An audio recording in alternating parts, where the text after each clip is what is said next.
बस 1 मिनट और वेट करते हैं, फिर हम लोग क्लास स्टार्ट करते हैं ताकि सारे स्टूडेंट्स ज्वाइन कर ले।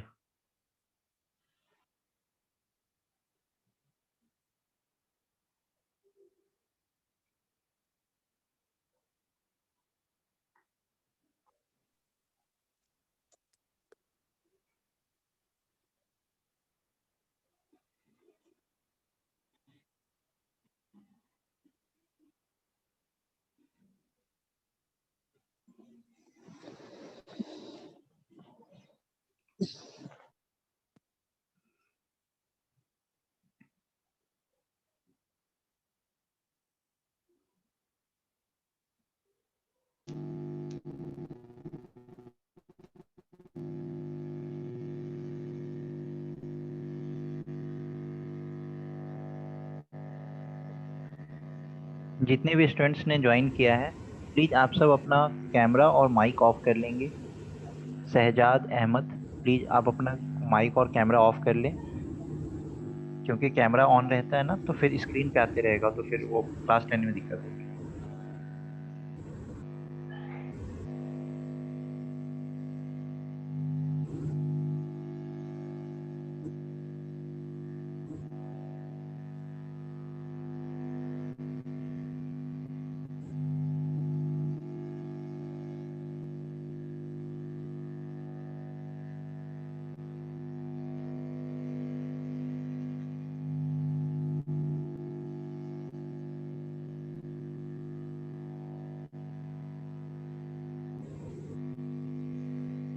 ठीक है, आप सबने ज्वाइन कर लिया? आप सबको मेरी आवाज़ आ रही है?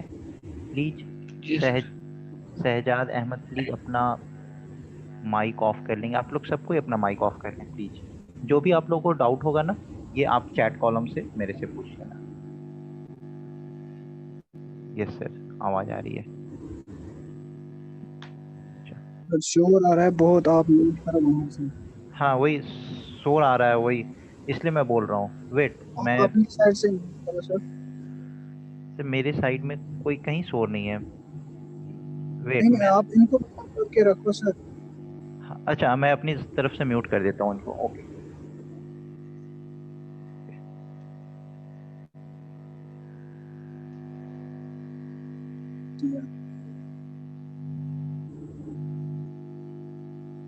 इंजीनियर सईद बासित। अच्छा जी, ठीक है सर। ठीक है सर, अब क्लियर हो गया? सबको ज्वाइन कर लिए? यस। अब मैं स्टार्ट करता हूँ। Okay, thank you all of you for joining the class.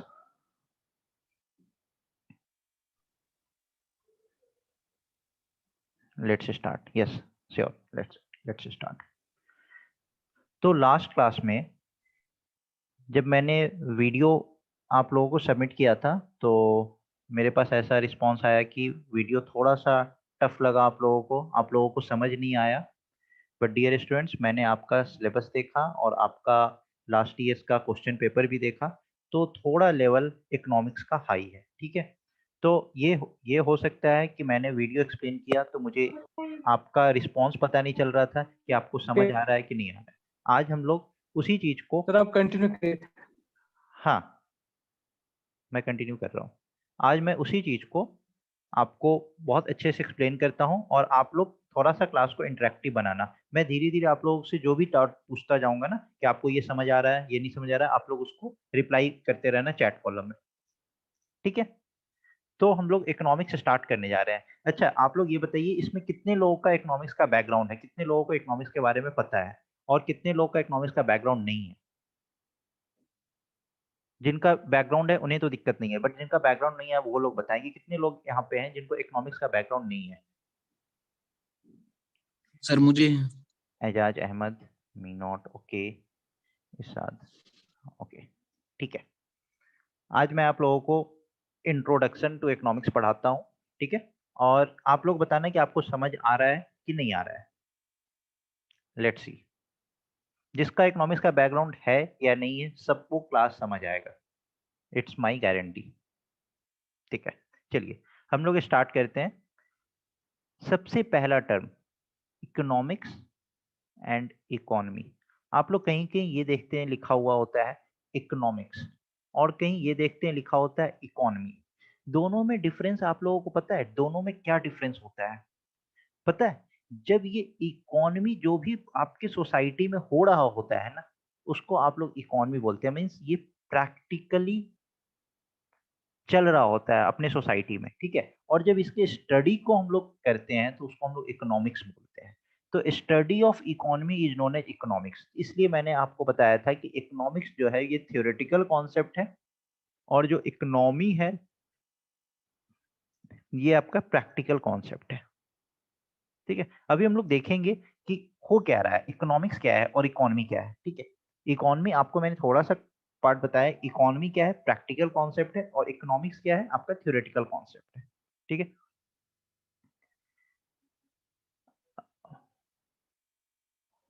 Okay, देखिए इकोनॉमिक्स स्टार्ट करने से पहले ना, सबसे पहले हमें ये पता होना चाहिए कि हम इकोनॉमिक्स पढ़ने क्यों जा रहे हैं। क्योंकि जिसका बैकग्राउंड नहीं है उसे तो पता ही नहीं इकोनॉमिक्स होता है क्या है, क्यों पढ़ने जा रहे हैं। तो इकोनॉमिक्स पढ़ना क्यों जरूरी है, क्यों इकोनॉमिक्स हम लोग पढ़ते हैं? सबसे इम्पोर्टेंट चीज क्या होता है? Unlimited wants and limited means. इस कारण से हम लोग इकोनॉमिक्स पढ़ना जरूरी होता है। क्यों? क्योंकि आप लोग ये बताइए, जितने भी ह्यूमन बीइंग है, जितने भी, इन सब का वांट्स कभी भी लिमिटेड होता है? जितना हमारे पास होता है हम चाहते हैं कि मेरे पास कुछ और हो, कुछ और हो। क्योंकि हम लोग कभी सेटिस्फाइड नहीं होते हैं, हम लोग हमेशा डिजायर करते हैं for new things, for more things, ठीक है। बट क्या हमारे डिजायर के अगेंस्ट हमारे पास रिसोर्सेस अवेलेबल हैं? नहीं, रिसोर्सेस तो हमारे पास लिमिटेड है। तो ये जो लिमिटेड रिसोर्स है और जो हमारा अनलिमिटेड डिजायर है, इसको कैसे सेटिस्फाई किया जाए, इसको कैसे बैलेंस किया जाए, इस कारण से हम लोग इकोनॉमिक्स पढ़ते हैं। तो इकोनॉमिक्स का फर्स्ट चैलेंज क्या होता है? यही होता है, unlimited wants and limited means, ठीक है। दूसरा एक और प्रॉब्लम ये आता है इकोनॉमिक्स में कि आपको ये तो पता है कि अनलिमिटेड वांट्स है, लिमिटेड मीन्स, ठीक है। अब आपका अगर मीन्स, किसका कैमरा, सॉरी किसका माइक ऑन है? प्लीज अपना माइक ऑफ कर लें।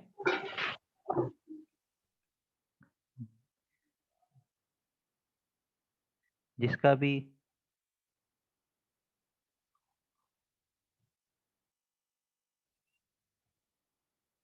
जिसका भी माइक ऑन रहता है प्लीज आप लोग ऑफ कर लेंगे, वरना बार बार क्लास लेने में ना प्रॉब्लम होगी। ओके, ठीक है। दूसरा कॉन्सेप्ट हम लोग क्या देखते हैं कि आपको ये तो पता है कि आपका मीन्स लिमिटेड है और आपका डिजायर अनलिमिटेड है। अब लिमिटेड मीन्स है तो आपके पास जो चॉइसेस होगा, क्योंकि आपके पास स्कार्सिटी है। लिमिटेड मीन्स का मतलब क्या होता है? स्कार्सिटी। तो जब चीजें स्कार्सिटी में है तो फिर आपका जो चॉइस होगा वो क्या होगा? एक प्रॉपर चॉइस होना चाहिए ना। तो दूसरा कॉन्सेप्ट इकोनॉमिक्स का यहीं से निकल के आता है, स्कार्सिटी एंड चॉइसेस, ठीक है। अभी हम लोग इसको समझते हैं कि क्या मतलब है इसका, स्कार्सिटी एंड चॉइसेस। सपोज आपको मैंने वीडियो में बताया था, सपोज आपके पास 1 आवर का टाइम है, ठीक है। तो ये 1 आवर का टाइम क्या है कि ये limited resource, limited means scarcity है, ठीक है। आपके पास इस 1 आवर के टाइम के लिए आपके पास बहुत कुछ है, ठीक है। आपके पास क्या क्या ऑप्शंस है? Alternative use of limited resources, very good, exactly. आपके पास 1 आवर का टाइम है, इस 1 आवर के टाइम के लिए आपके पास प्लेइंग का ऑप्शन है, आप वॉक कर सकते हो, आप रीड कर सकते हो, आप अपना फैमिली के साथ टाइम स्पेंड कर सकते हो, ठीक है।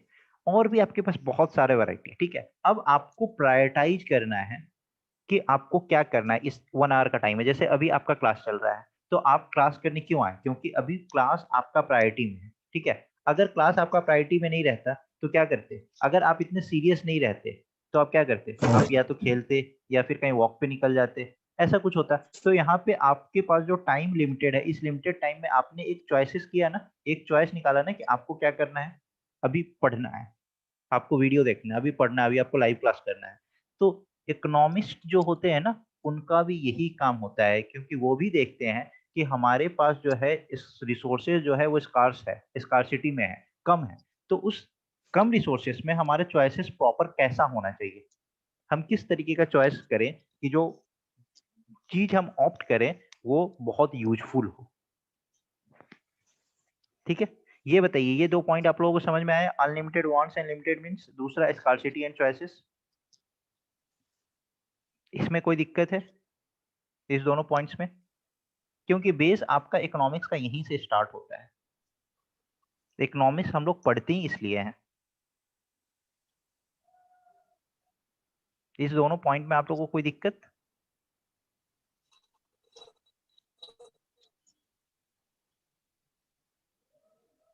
No sir, okay. किसी को कोई दिक्कत होगा? आप बिल्कुल 1 पॉइंट रिपीट करो, फर्स्ट पॉइंट। अच्छा 1 point, first point unlimited. Scarcity है ना सर, क्या बोले? स्कैर्सिटी है ना दूसरा पॉइंट। अच्छा, स्कार्सिटी एंड चॉइसेस। अच्छा ठीक है, स्कार्सिटी एंड चॉइस। देखिए दूसरा पॉइंट कैसे रिलेटेड है, पहले पॉइंट से रिलेटेड है। पहला मैंने आपको बताया ना कि हर कुछ इकोनॉमिक्स में ना कहीं रिलेटेड होता है। ठीक है, जब आपने इकोनॉमिक्स पढ़ना शुरू किया, तो इकोनॉमिक्स पढ़ना क्यों इंपॉर्टेंट है? क्यों? क्योंकि हमारे सोसाइटी में जो रिसोर्सेस है वो बहुत लिमिटेड है। ठीक है, जैसे आप कुछ भी ले लो, वाटर ले लो, आपको लगता है कि नहीं कि वाटर लिमिटेड है? आप बहुत ऐसे कंट्री में देखेंगे जहां पे पानी की बहुत कमी हो गई है, जहां पे लोग के पास पानी नहीं है, राजस्थान जैसे जगह पे जहां पे लोग के पास पानी नहीं है। तो अगर हम इसका जुडिशियस यूज नहीं करेंगे, इसका अगर हम प्रॉपर यूज नहीं करेंगे, ठीक है, और हर कोई अगर पानी, क्योंकि लोग क्या चाहता है कि अनलिमिटेड तरीके से हम कुछ भी करें, हमारे पास कुछ तरीके का कोई टेंशन ना हो, ऐसा कुछ हो, तो इस कारण से हमारा जो रिसोर्सेस है वो लिमिटेड है, बट हमारा जो वांट्स क्या है वो अनलिमिटेड है। ठीक है, तो unlimited want means, limited means और अनलिमिटेड वांट्स के बीच में आपको एक बैलेंस क्रिएट करना है। तो यही चीज आता है, लिमिटेड है मतलब स्कार्सिटी है, स्कार्सिटी है मतलब कमी है। Who give this definition as economist? क्या ये आपने क्या पूछा? Who give this definition as economist? I mean to say, sir, ये economics की जो definition है of unlimited resource and scarcity, unlimited wants and scarcity of resource and their alternative use, ये किस economist ने दिया है, sir? ये ऐसे, ये जो भी इकोनॉमिस्ट है ना, ये सब क्लासिकल इकोनॉमिस्ट के समय का बात है ये सब। ये एक कोई ऐसा नहीं है कि एक कोई प्रॉपर इकोनॉमिस्ट ने ये डेफिनेशन दिया है। हमारा Okay, ये sir. जो हमारा ये जो कॉन्सेप्ट है ना, ये सब क्लासिकल इकोनॉमिस्ट के टाइम से स्टार्ट हुआ था। और फिर ये जो भी जॉन मेनार्ड कीन्स के पहले के जो भी इकोनॉमिस्ट थे ना, उन सबको हम लोग क्लासिकल इकोनॉमिस्ट बोलते हैं। उनके बाद जो भी आए वो सब हमारे कीन्स इकोनॉमी को फॉलो करने वाले आए। उसके बाद मैक्रो इकोनॉमिक्स का स्टार्ट हुआ था। तो आपका जो सिलेबस है ना, उसमें आपको माइक्रो और मैक्रो दोनों पढ़ना है। मैक्रो जो होता है, जो सिविल सर्विसेज का सिलेबस है, उसमें सिर्फ मैक्रो का कॉन्सेप्ट आता है, उसमें माइक्रो नहीं पढ़ना है। लेकिन आपका जो सिलेबस है उसमें आपको माइक्रो भी पढ़ना है, और ये सब एक इकोनॉमिस्ट का नहीं है, ये सब क्लासिकल इकोनॉमिस्ट का गिवन कंडीशन है। ठीक है, हाँ। तो हम सेकंड पॉइंट समझा रहे थे कि स्कार्सिटी, ये जो लिमिटेड मीन्स है मतलब कि स्कार्स है, स्कार्सिटी है, कमी है। तो जब आपके पास कमी है किसी चीज का, तो आपका जो चॉइसेस होना चाहिए ना, वो ऑप्टिमम चॉइस होना चाहिए, वो आपका प्रॉपर चॉइस होना चाहिए कि आप उस स्कार्सिटी में भी आप कैसे अपना जो टाइम है उसको यूटिलाइज कर सकते हो। किसी भी चीज को, जरूरी नहीं है कि टाइम। देखिए वीडियो अगर नहीं शो हो रहा है तो आपके पास कुछ इंटरनेट का इशू होगा, क्योंकि मेरे पार्ट से बहुत क्लियर है, मेरा 100 Mbps का स्पीड आता है, अपलोड एंड डाउनलोड दोनों। कोई बात नहीं, आपको रिकॉर्डेड सेशन मिलेगा, अभी आप थोड़ा सा बेयर कर लीजिए, आपको रिकॉर्डेड सेशन मिलेगा, फिर क्लियर हो जाएगा। सर बीच बीच में प्रॉब्लम्स होती है सर वीडियो में। बीच बीच में प्रॉब्लम होती है। आई एम सॉरी, बट क्या करूं मैं, आपके पास अगर नेट का थोड़ा सा इशू होगा, इस कारण से ऐसे प्रॉब्लम होती है। बट आपको रिकॉर्डेड सेशन मिलेगा, वहां पे आप देख लेंगे। और आपको अगर कोई भी डाउट होता है ना रिकॉर्डेड सेशन देखने के बाद भी, तो आप मुझे व्हाट्सएप पे भी आप कांटेक्ट कर सकते हैं, कोई दिक्कत नहीं है। ठीक है, अगर कोई भी ठीक है पॉइंट सर। आपको ऐसा लगता है कि आपको समझ नहीं आया है, क्योंकि once I start teaching you, तो मैं आपके साथ तब तक रहूंगा जब तक आपका पूरा एग्जाम क्लियर नहीं हो जाता है। ठीक है, तो ठीक है आपको ठीक। कोई डाउट होगा तो आप मुझे व्हाट्सएप पे भी मैसेज कर सकते हैं कि सर मुझे ये डाउट है, ये क्वेश्चन है, चाहे इस तरीके का मुझे क्लियर नहीं हो रहा है। अच्छा, मेरा नंबर, ठीक है, मैं आपको अपना नंबर दे देता हूँ। मेरा नंबर है 7827079882। माय नेम इज अनुरोध अंकित।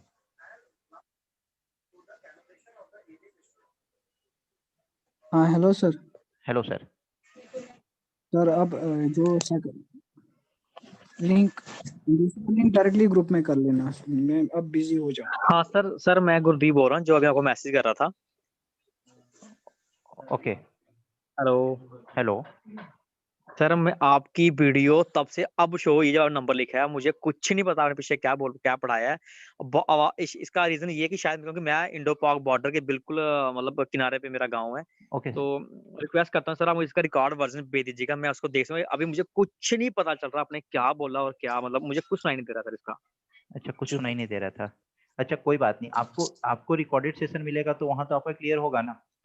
मैं हाँ, जो आपको अगर मुझे वहां कोई नीड पड़ी मैं आपको मैसेज कर लूंगा अगर कुछ नहीं बिल्कुल समझ आई तो। बिल्कुल बिल्कुल, मैं आपको ये नंबर प्रोवाइड किया हूँ, ये मेरा अपना नंबर है और ये मेरा नंबर हमेशा एक्टिव रहता है, ये नंबर मेरा कभी ऑफ नहीं होता है, ठीक है। और यही मेरा व्हाट्सएप ठीक है नंबर सर, भी आप है। कंटिन्यू कर सकते हैं सर। हाँ ठीक है, तो अगर आपको कोई प्रॉब्लम होगा आप यहाँ पे मेरे से बात कर सकते हैं। ओके ठीक है सर, ठीक है। ओके ठीक है। तो किसी ने पूछा था ये सेकंड वाला कि आपका जब सर मैं हाँ, जब आपका रिसोर्स क्या है, स्कार्स है, लिमिटेड है, तो आपके पास चॉइस क्या होना चाहिए, एक प्रॉपर चॉइस। जैसे आपके पास 1 आवर का टाइम है, तो इस 1 आवर को टाइम को आप कैसे यूज करेंगे, या तो आप उसको प्लेइंग में यूज कर दें, या आप वॉकिंग में यूज कर लें, या आप रीडिंग में यूज कर लें, आपके पास वेरियस ऑप्शंस है ना। तो इस 1 आवर के टाइम में आप किसी एक या 2 ऑप्शन को सिलेक्ट कर सकते हैं। तो इसी का मतलब होता है स्कार्सिटी एंड चॉइसेस। बताइए, ये इसमें आपको कोई डाउट हुआ, इसमें समझने में? आपने पूछा अभी स्कार्सिटी एंड चॉइस का, क्लियर हुआ?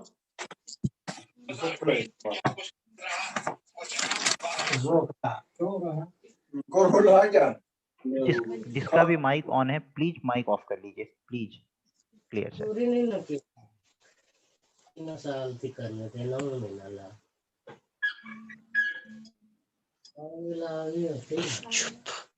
प्लीज आप लोग अपना माइक ऑफ कर लीजिए, वरना बैकग्राउंड में नॉइज आएगा ना, तो फिर रिकॉर्डेड सेशन में भी आप लोगों को प्रॉब्लम होगी। Yunus Salim, who is Yunus Salim? Please. Yunus Salim please mic off कर लीजिए,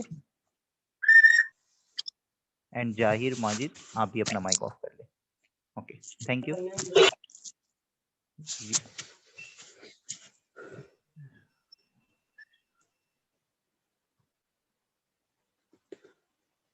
अब ठीक है सर।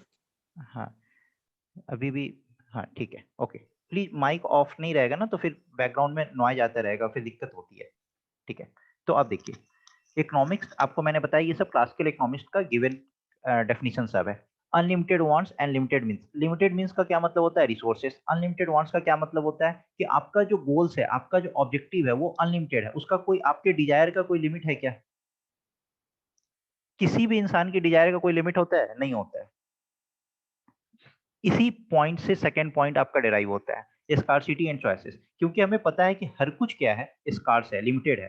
तो यहाँ पे देखिए मैंने लिखा भी है आपके नोट्स में, since resources are limited we have to be more cautious towards our choice. तो हमें अपने चॉइसेस पे ज्यादा कॉशियस होना चाहिए, ठीक है।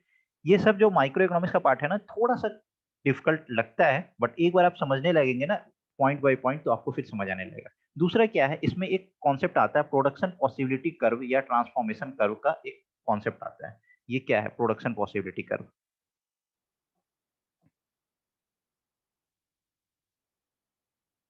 There is no difference between want and desire. बिल्कुल, मैं आपको पीडीएफ भी शेयर करूंगा इस नोट्स का, जो भी मैं आपको यहाँ पे नोट्स प्रोवाइड कर रहा हूँ ना, ये देखिए, ये जो भी मैं आपको नोट्स प्रोवाइड कर रहा हूँ, इस पूरे नोट्स का मैं आपको पीडीएफ शेयर करूंगा। मैं जितना क्लास लूंगा ना उसका खुद ही मैं आपको नोट्स प्रोवाइड करूंगा, इसलिए आपको किसी और बुक से पढ़ने की जरूरत ही नहीं होगी। मैंने आपका एग्जाम का पेपर देखा है, एग्जाम का पेपर आपका थोड़ा सा टफ आया था लास्ट ईयर, तो उस अकॉर्डिंग ही मैं आपको पढ़ाऊंगा। हाँ, किसी ने पूछा कि अनलिमिटेड सॉरी डिजायर और वांट्स में क्या डिफरेंस है? कोई डिफरेंस नहीं है, या तो आप उसको डिजायर बोल लो या आप उसको वांट्स बोल लो, एक ही बात है, ठीक है। अब हमारा एक कॉन्सेप्ट स्टार्ट होता है प्रोडक्शन पॉसिबिलिटी कर्व और ट्रांसफॉर्मेशन कर्व। प्रोडक्शन पॉसिबिलिटी, देखिए ये नाम से क्लियर है ना, possibility curve. Production possibility curve को समझने के लिए हम लोग क्या कंसीडर करते हैं कि सपोज कोई कंट्री है, सपोज हम लोग इंडिया का ही बात करें। इंडिया क्या चाहता है कि ऐसा कुछ एक कमोडिटी X1 और एक कमोडिटी X2, ठीक है। ये दोनों कमोडिटी है, X1 कमोडिटी है। कमोडिटी का मतलब किसी को पता है कमोडिटी का मतलब? कोई आइटम। यस, इकोनॉमिक्स में उस आइटम को कमोडिटी नाम देते हैं, ठीक है।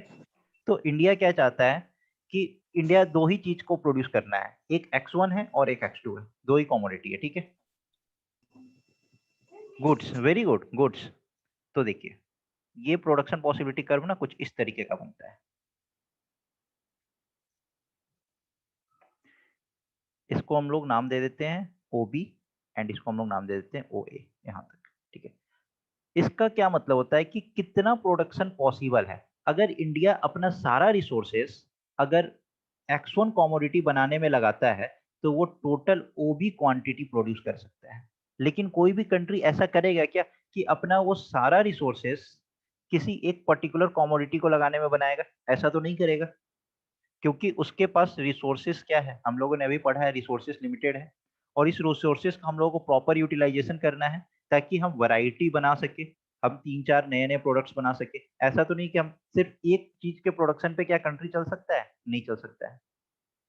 तो प्रोडक्शन पॉसिबिलिटी कर्व यही हमें बताता है कि आप अगर आप पूरे रिसोर्सेस यूज करते हैं सिर्फ एक कमोडिटी बनाने में, तो सिर्फ आप OB क्वांटिटी आप प्रोड्यूस कर सकते हैं किसी एक पर्टिकुलर X1 कमोडिटी का, ठीक है। लेकिन इस कर्व पे अगर आप यहाँ पे पहुंचते हैं, ठीक है, तो यहाँ पे चाहे आप यहाँ पे पहुंचते हैं, इस कर्व पे किसी पॉइंट पे आप पहुंचते हैं ना, तो ये कर्व आपको बताता है कि आप कितना क्वांटिटी X1 कमोडिटी का प्रोड्यूस कर सकते हैं और कितना क्वांटिटी आप X2 कमोडिटी का प्रोड्यूस कर सकते हैं। सपोज यहाँ पे कोई पॉइंट P है, ठीक है। तो P है तो यहाँ पे आप देखिए इसको हम कोई नाम दे देते हैं M और इसको हम नाम देते हैं N। तो इस P पॉइंट से आप क्या कर रहे हैं ना, एक परपेंडिकुलर आप X एक्सिस पे ड्रॉ कर रहे हैं और इस P पॉइंट से एक परपेंडिकुलर आप Y एक्सिस पे ड्रॉ कर रहे हैं। तो ये P पॉइंट आपको क्या बताता है कि कितना, अगर आपके पास सपोज करिए कि जो रिसोर्सेस है, सपोज करिए 100 यूनिट ऑफ रिसोर्सेस है, ठीक है। इसी 100 यूनिट ऑफ रिसोर्सेस का आपको यूटिलाइज करके आपको X1 कमोडिटी भी बनाना है और X2 कमोडिटी भी बनाना है। तो अगर टोटल 100 यूनिट अगर आपने अप्लाई कर दिया X1 कमोडिटी बनाने में, तो आप OB क्वांटिटी प्रोड्यूस कर सकते हैं। लेकिन अगर इसमें आपने टोटल 100 यूनिट, यहाँ भी आप 100 यूनिट ही यूटिलाइज कर रहे हैं, ठीक है। तो इस पॉइंट पे आपको क्या पता चल रहा है कि आप OM क्वांटिटी बना रहे हैं X1 कमोडिटी का और ON क्वांटिटी आप बना रहे हैं X2 कमोडिटी का। अगर हम इस पॉइंट को यहाँ पे ले जाते हैं तो इसका ये मतलब है कि आप ये जो 100 यूनिट का यूज करके जो भी आप कमोडिटी बना रहे हैं, तो वो सारा कमोडिटी आप X2 कमोडिटी बनाने में आप लगा रहे हैं। अब मैंने ये बताया था कि इसके बाहर कोई भी पॉइंट होगा तो वो इनएफिशिएंट होगा, और इसके अंदर कोई भी पॉइंट होगा तो वो अनअटेनेबल, सॉरी ये आपका अनअटेनेबल है और ये अंदर में इनएफिशिएंट है।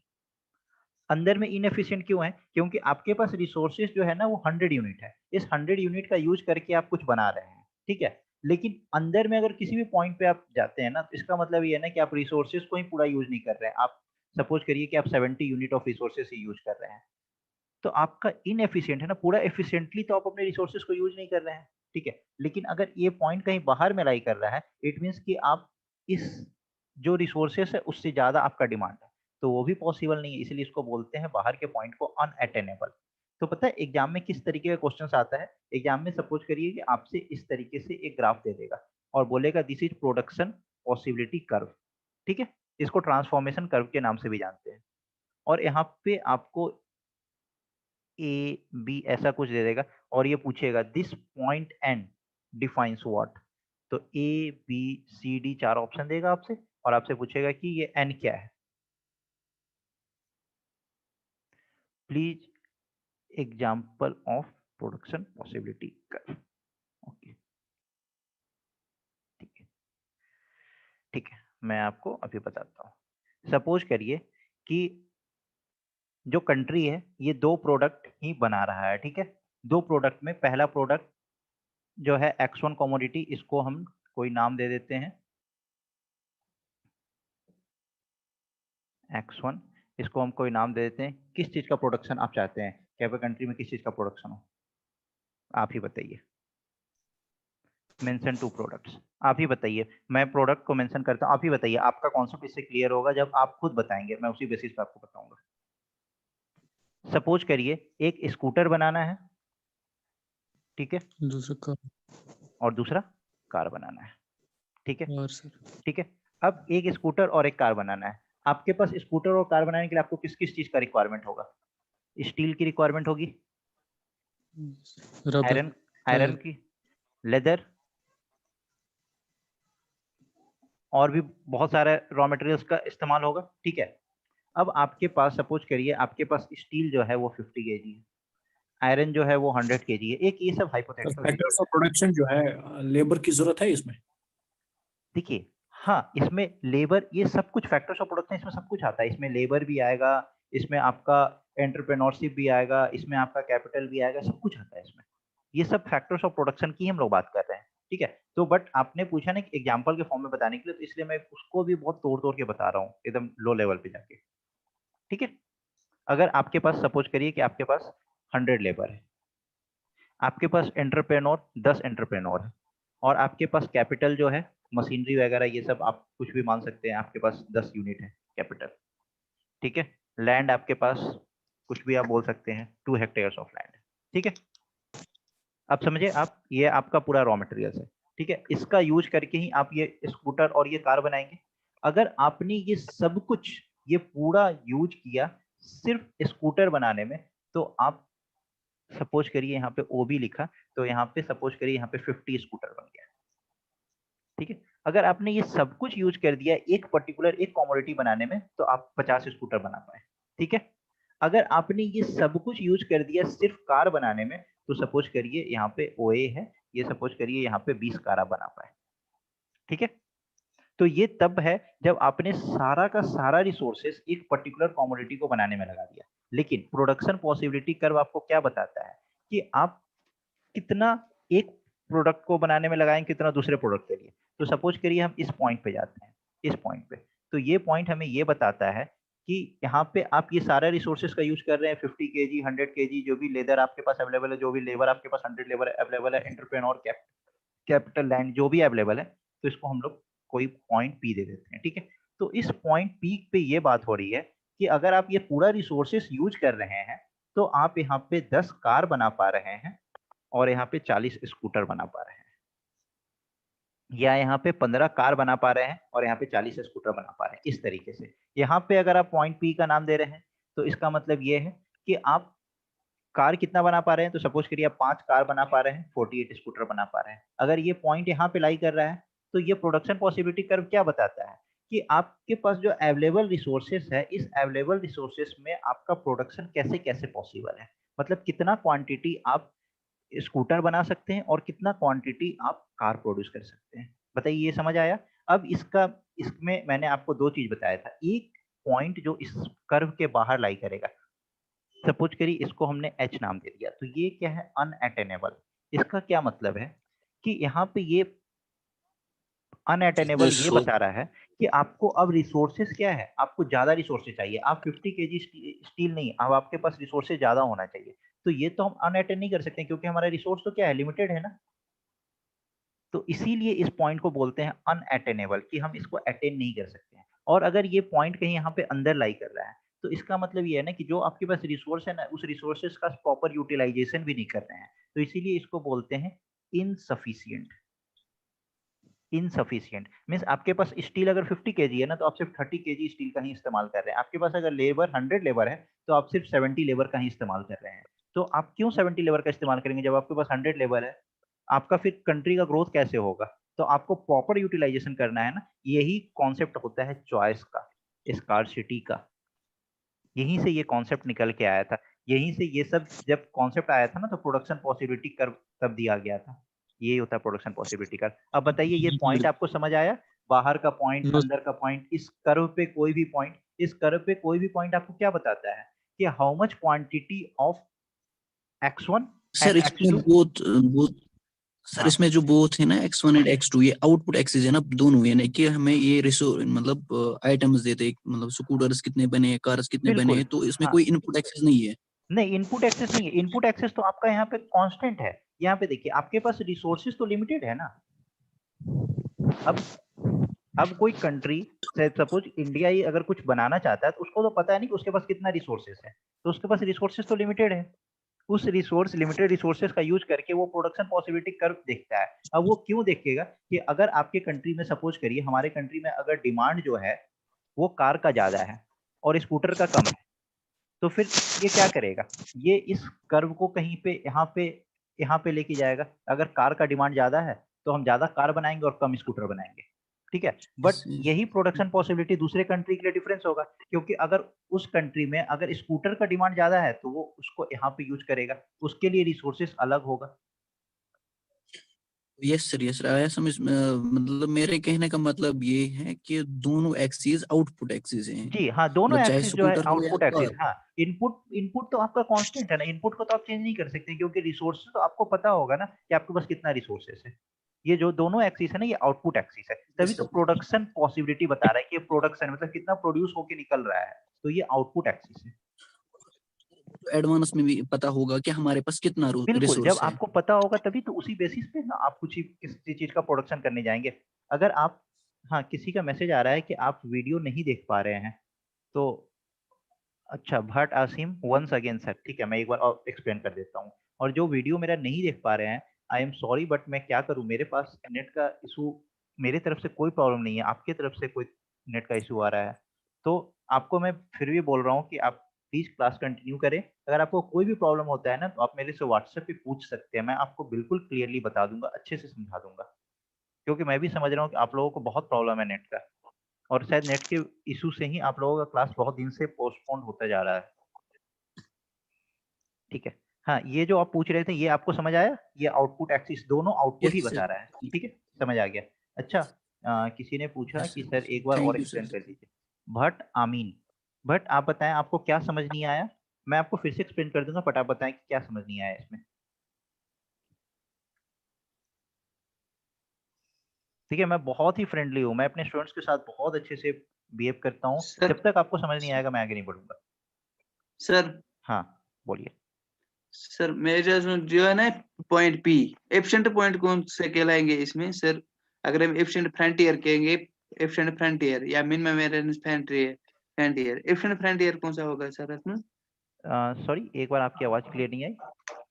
एफिशिएंट अच्छा, फ्रंटियर सर, इसी को एफिशिएंट प्रोडक्शन पॉसिबिलिटी कर्व या प्रोडक्शन पॉसिबिलिटी फ्रंटियर भी बोलते हैं, इस पे कोई भी पॉइंट ये नहीं ये सब सर मुझे पता है, इसी को बोलते हैं एफिशिएंट प्रोडक्शन पॉसिबल फ्रंटियर, इसी को बोलते हैं। मगर हाँ एफिशिएंट फ्रंटियर किसको बोलेंगे हम सर? एफिशिएंट पॉइंट कौन सा होगा जिस जिस लेवल पर हम प्रोडक्शन करेंगे, कौन सा प्रोडक्ट किस लेवल पर गया? सपोज लेट इट बी, आपने कहा था 70 हाँ कुछ हाँ 20 kg बनाएंगे, हम कौन सा पॉइंट चूज करें जिसमें हमारी इकोनॉमिक बेनिफिट होगी हमारी कंपनी के लिए? वही मैं हाँ, कह रहा हूँ, एफिशिएंट पॉइंट कौन सा होगा तो सर इसमें? उसके लिए ना आपको कंडीशंस दिए होंगे, उसके लिए आपको पहले से कंडीशंस दिए होंगे कि आपका जो कंट्री का जो बेस्ट, ये तो आपको एक कर्व, ये ओवरऑल एक कर्व आपको बता रहा है, ये कर्व ऐसा होता है, ठीक है।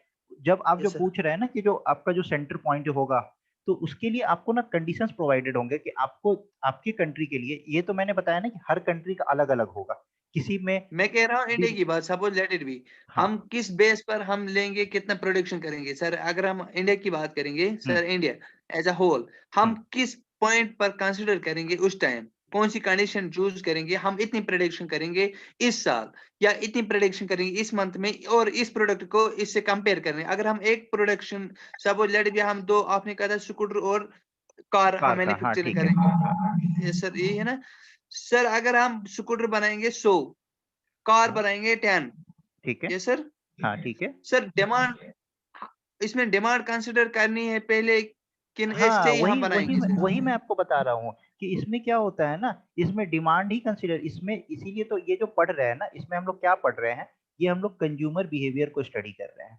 इसके बाद आपको जो यस स्टार्ट सर, होगा ना, ये कंज्यूमर बिहेवियर स्टार्ट होगा। तो यहाँ पे जो आपके यस जो सर, कंट्री का ना, ये कंज्यूमर बिहेवियर चेक किया जाता है। कंज्यूमर बिहेवियर क्यों चेक किया जाता है? क्योंकि कंज्यूमर बिहेवियर ये डिमांड से रिलेटेड होता है। अब जो यस इकोनॉमिस्ट होते हैं ना, ये देखते हैं कि अभी जो मार्केट में जो डिमांड चल रहा है वो किस चीज का ज्यादा जी है और किस चीज का कम है, तो उसके अकॉर्डिंग जो सर, है ना वो फॉरकास्ट करते हैं। जी सर, वो हाँ डिमांड फोरकास्ट। हाँ, और डिमांड फॉरकास्ट, यस। और उस फॉरकास्ट के बेसिस पे फिर वो पॉइंट निकाला जाता है कि हमको कितना प्रोडक्शन किस चीज का चाहिए। तो ये सब कंज्यूमर sir. बिहेवियर के स्टडी करने के बाद पता चलता है। इसलिए हम लोग धीरे धीरे अभी उसी टॉपिक पे आ रहे हैं। अभी मैं आपको डिमांड भी पढ़ाऊंगा, मैं आपको अभी सप्लाई भी ठीक है सर, पढ़ाऊंगा ठीक है। उस बेसिस पे। तो ये समझा आपने? आपको जो पॉइंट पूछ रहे थे आपका क्लियर हुआ? Yes sir, yes sir. हाँ, तो ये कंज्यूमर बिहेवियर के बेसिस पे वो फाइंड आउट किया जाता है। ठीक है, ओके। और किसी का कुछ डाउट रह गया इसमें? I have late joined Bhat Amin, again repeat all. Bhat Amin मैं रिपीट जरूर कर देता पूरा से, लेकिन पूरा रिपीट करने में फिर जो स्टूडेंट्स पहले ज्वाइन किए हैं उनको थोड़ा सा प्रॉब्लम No, हो sir, जाएगा। please add. It is going to be recorded. Please add, sir. हाँ हाँ, तो वही रिकॉर्डेड हो रहा है। तो फिर आपको जो भी डाउट होगा, मैंने आपको नंबर दे दिया, मैंने सबको आप यहाँ पे नंबर मेरा नोट कर लीजिए। जो भी डाउट होगा ना, आप इस नंबर पे मेरे से बेहिचक पूछ सकते हैं, कोई डाउट कोई दिक्कत नहीं है। ठीक है, हेलो सर। हाँ हेलो। हाँ जी, हमें इसका रिकॉर्डेड वीडियो मिलेगा? बिल्कुल, आपको रिकॉर्डेड वीडियो भी मिलेगा, आपको पीडीएफ भी मिलेगा मेरे नोट्स का। चलिए सर। ठीक है, उसके बाद भी कोई डाउट होता है उस नंबर पे आप मेरे से कभी भी कोई डाउट पूछ सकते हैं। जरूरी नहीं है कि मैं उसी टाइम रिप्लाई कर दूंगा, बट मैं 24 आवर्स के विदिन आपको जरूर रिप्लाई करूंगा। ठीक है, और देखिए यही मैंने पढ़ाया, unlimited wants limited means scarcity and choices and production possibility curve और ट्रांसफॉर्मेशन कर्व। यहाँ पे देखिए, यहाँ पे लिखा है ना, for only x1 product. Sir साथ साथ कोई एग्जाम्पल भी बताया करो कि एग्जाम में इसके रिलेटेड क्वेश्चन कैसे आ सकता है। प्लीज, डेफिनेटली मैं आपको सब बताऊंगा। अभी आप थोड़ा स्टार्ट करिए, मैं आपको साथ में न्यूमेरिकल भी पढ़ाऊंगा, न्यूमेरिकल भी कराऊंगा। ठीक है, ये देखिए यहाँ पे for only x1 product O B quantity possible. यहाँ पे कोई x1 प्रोडक्ट या कमोडिटी है तो ओ बी क्वांटिटी पॉसिबल है।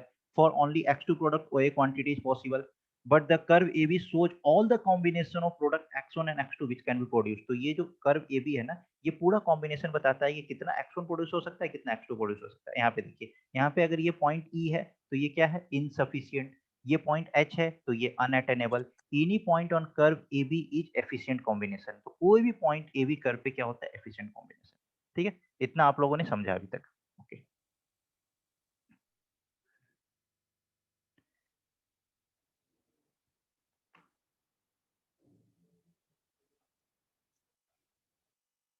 Hello.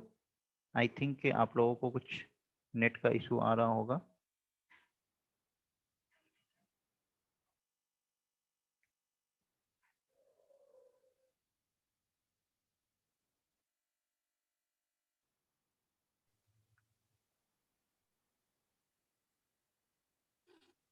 Hello hello hello, sir आवाज नहीं आ रही आपकी। हाँ हाँ, आवाज आ रही है। कट हो रही थी।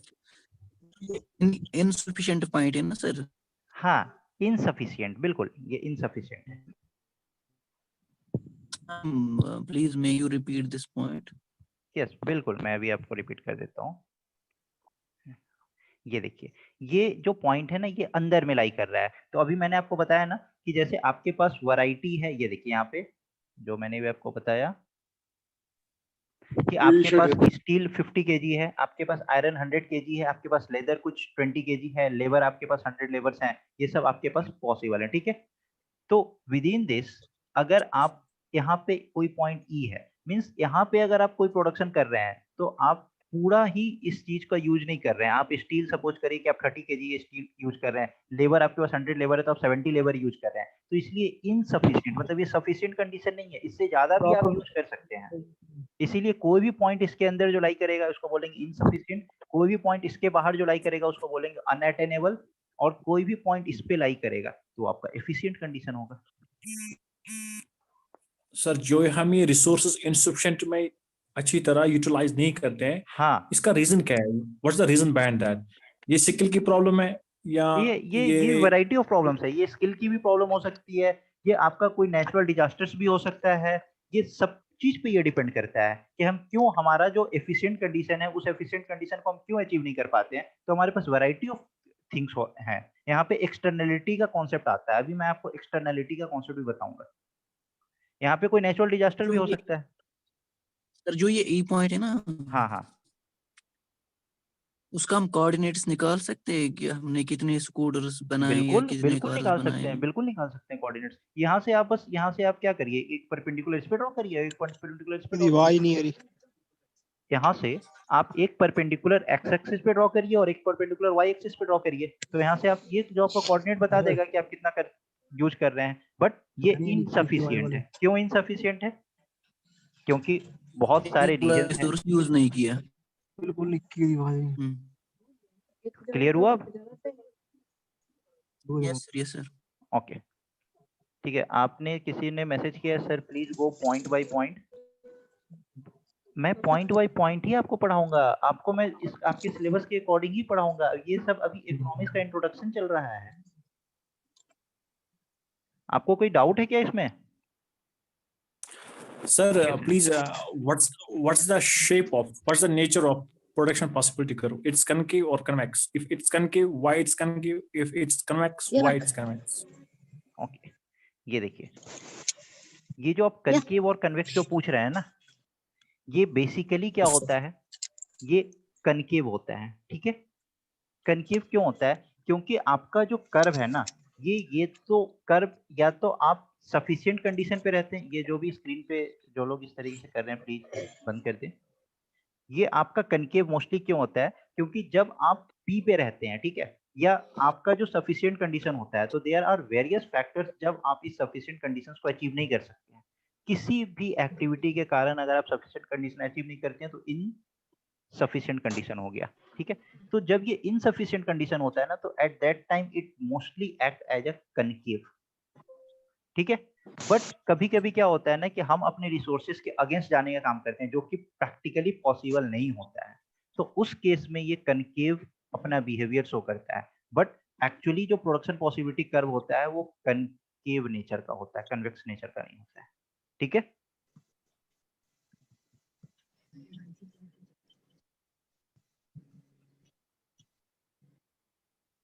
It's fine. Okay,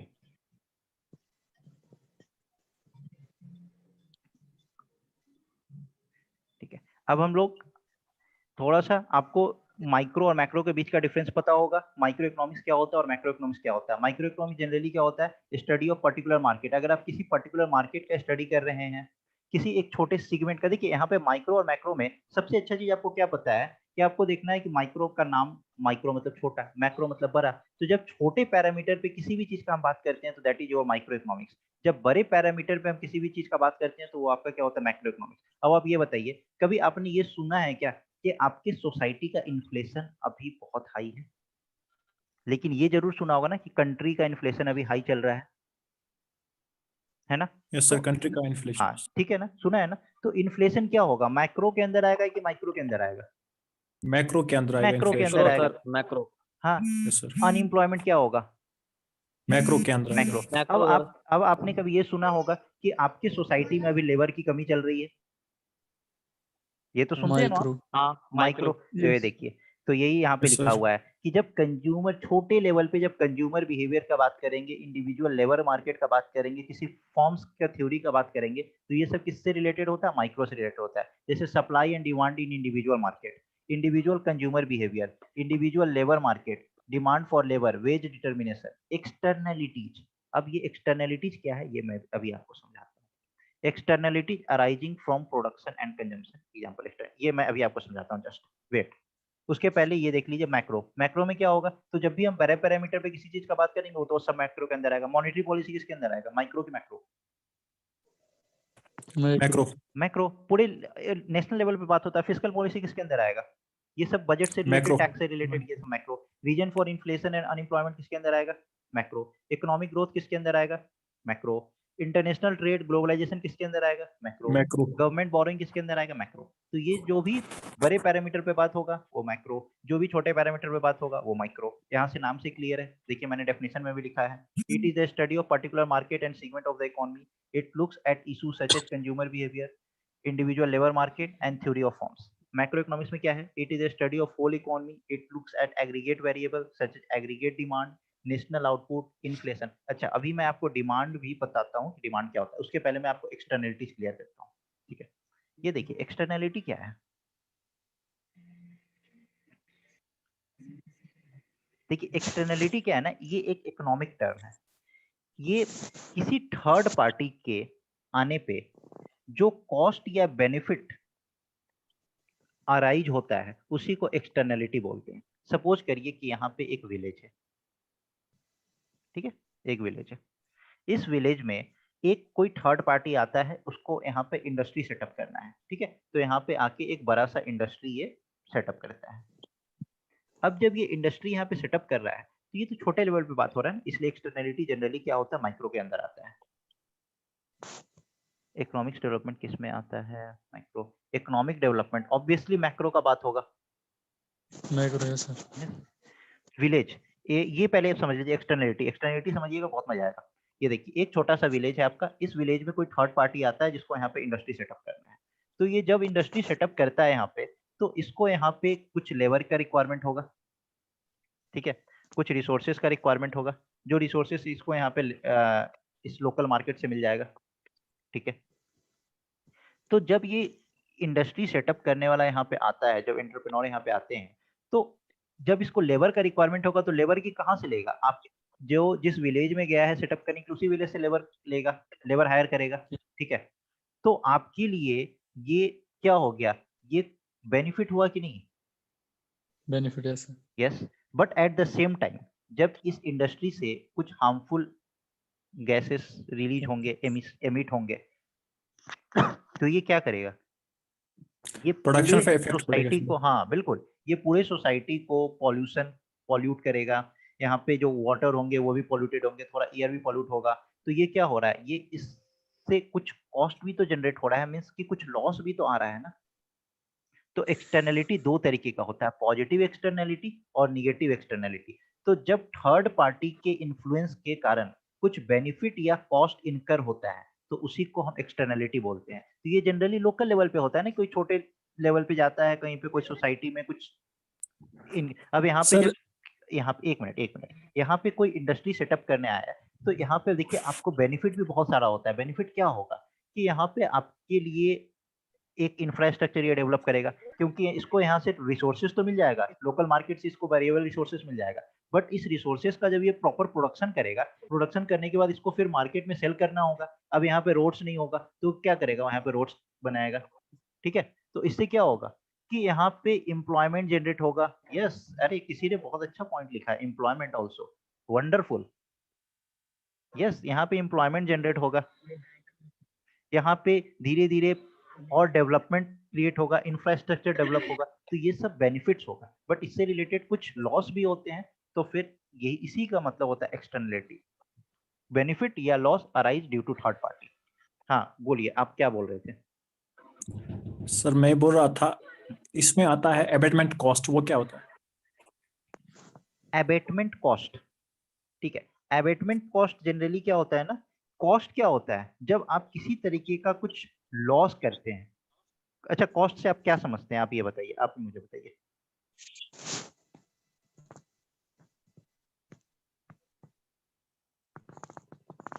expenses, factors of production.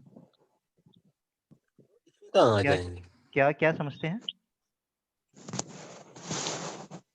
क्या समझते हैं? अभी जैसे मैंने आपको बताया, कॉस्ट से जनरली हमारे माइंड में क्या क्लैरिटी आता है कि हम कॉस्ट समझते हैं कि किसी चीज का जब हम डिमांड करने जाते हैं तो उससे रिलेटेड जो कॉस्ट होता है उसी को बोलते हैं। यहाँ पे देखिए, अभी मैंने यहाँ पे आपको एक्सटर्नलिटी जो समझाया है, वेट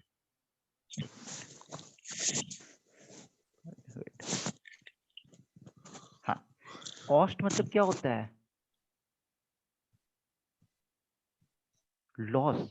कोई निगेटिव बाई प्रोडक्ट अगर जनरेट होता है, निगेटिव बाई प्रोडक्ट, तो इसी को बोलते हैं एबेटमेंट कॉस्ट।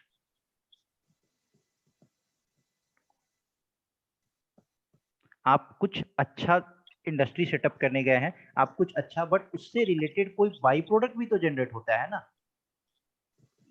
तो वो जब कोई निगेटिव बाई प्रोडक्ट जनरेट होता है तो उसी कॉस्ट को हम लोग बोलते हैं एबेटमेंट कॉस्ट। इसलिए मैंने पूछा कि आप for example pollution. Yes, air emission, pollution, ये तो मैं आपको बता रहा हूँ यहाँ पे, एयर एमिशन, पॉल्यूशन, कुछ वेस्ट डिस्पोजल। अब यहाँ पे ऐसा तो नहीं है ना कि यहाँ पे जो इंडस्ट्री सेटअप हो रहा है तो यहाँ पे सिर्फ और सिर्फ आपको बेनिफिट ही मिलेगा। अगर इसका जो वेस्ट डिस्पोजल होगा ये भी तो बाई प्रोडक्ट जनरेट हो रहा है ना। आसपास का सर पानी भी खराब हो जाता है। पानी भी खराब हो रहा है। तो ये सब जो होता है ना, इसी को बोलते हैं जब कोई निगेटिव बाई प्रोडक्ट, कोई फॉर्म जब कुछ प्रोडक्शन करता है और उस प्रोडक्शन से कुछ निगेटिव बाई प्रोडक्ट जनरेट होते हैं, तो उसी कॉस्ट को बोलते हैं एबेटमेंट कॉस्ट। इसलिए मैंने पूछा कि आप कॉस्ट से क्या समझते हैं। कॉस्ट से किसी तरीके का लॉस हो रहा है, बेनिफिट नहीं हो रहा है। इसलिए मैंने यहाँ पे लिखा है बेनिफिट पॉजिटिव, लॉस निगेटिव। तो जब निगेटिव बाई प्रोडक्ट किसी से जनरेट होता है, that is known as abatement cost. बताइए, क्लियर हुआ आपका एक्सटर्नलिटी का concept? Yes sir. Yes, sir. किसी को कोई प्रॉब्लम इसमें? नहीं। No, sir. तो सर Okay. अरे वंडरफुल। और किसी ने बहुत अच्छा पॉइंट लिखा था, एम्प्लॉयमेंट ऑल्सो। ऐसे ही अगर आप लोग धीरे धीरे अपने पॉइंट जनरेट करेंगे ना, तो आप लोग को बहुत मजा भी आएगा। ओके, ठीक है। अब हम लोग स्टार्ट करते हैं कॉन्सेप्ट ऑफ डिमांड। ठीक है, डिमांड और सप्लाई का हम लोग स्टार्ट करते हैं।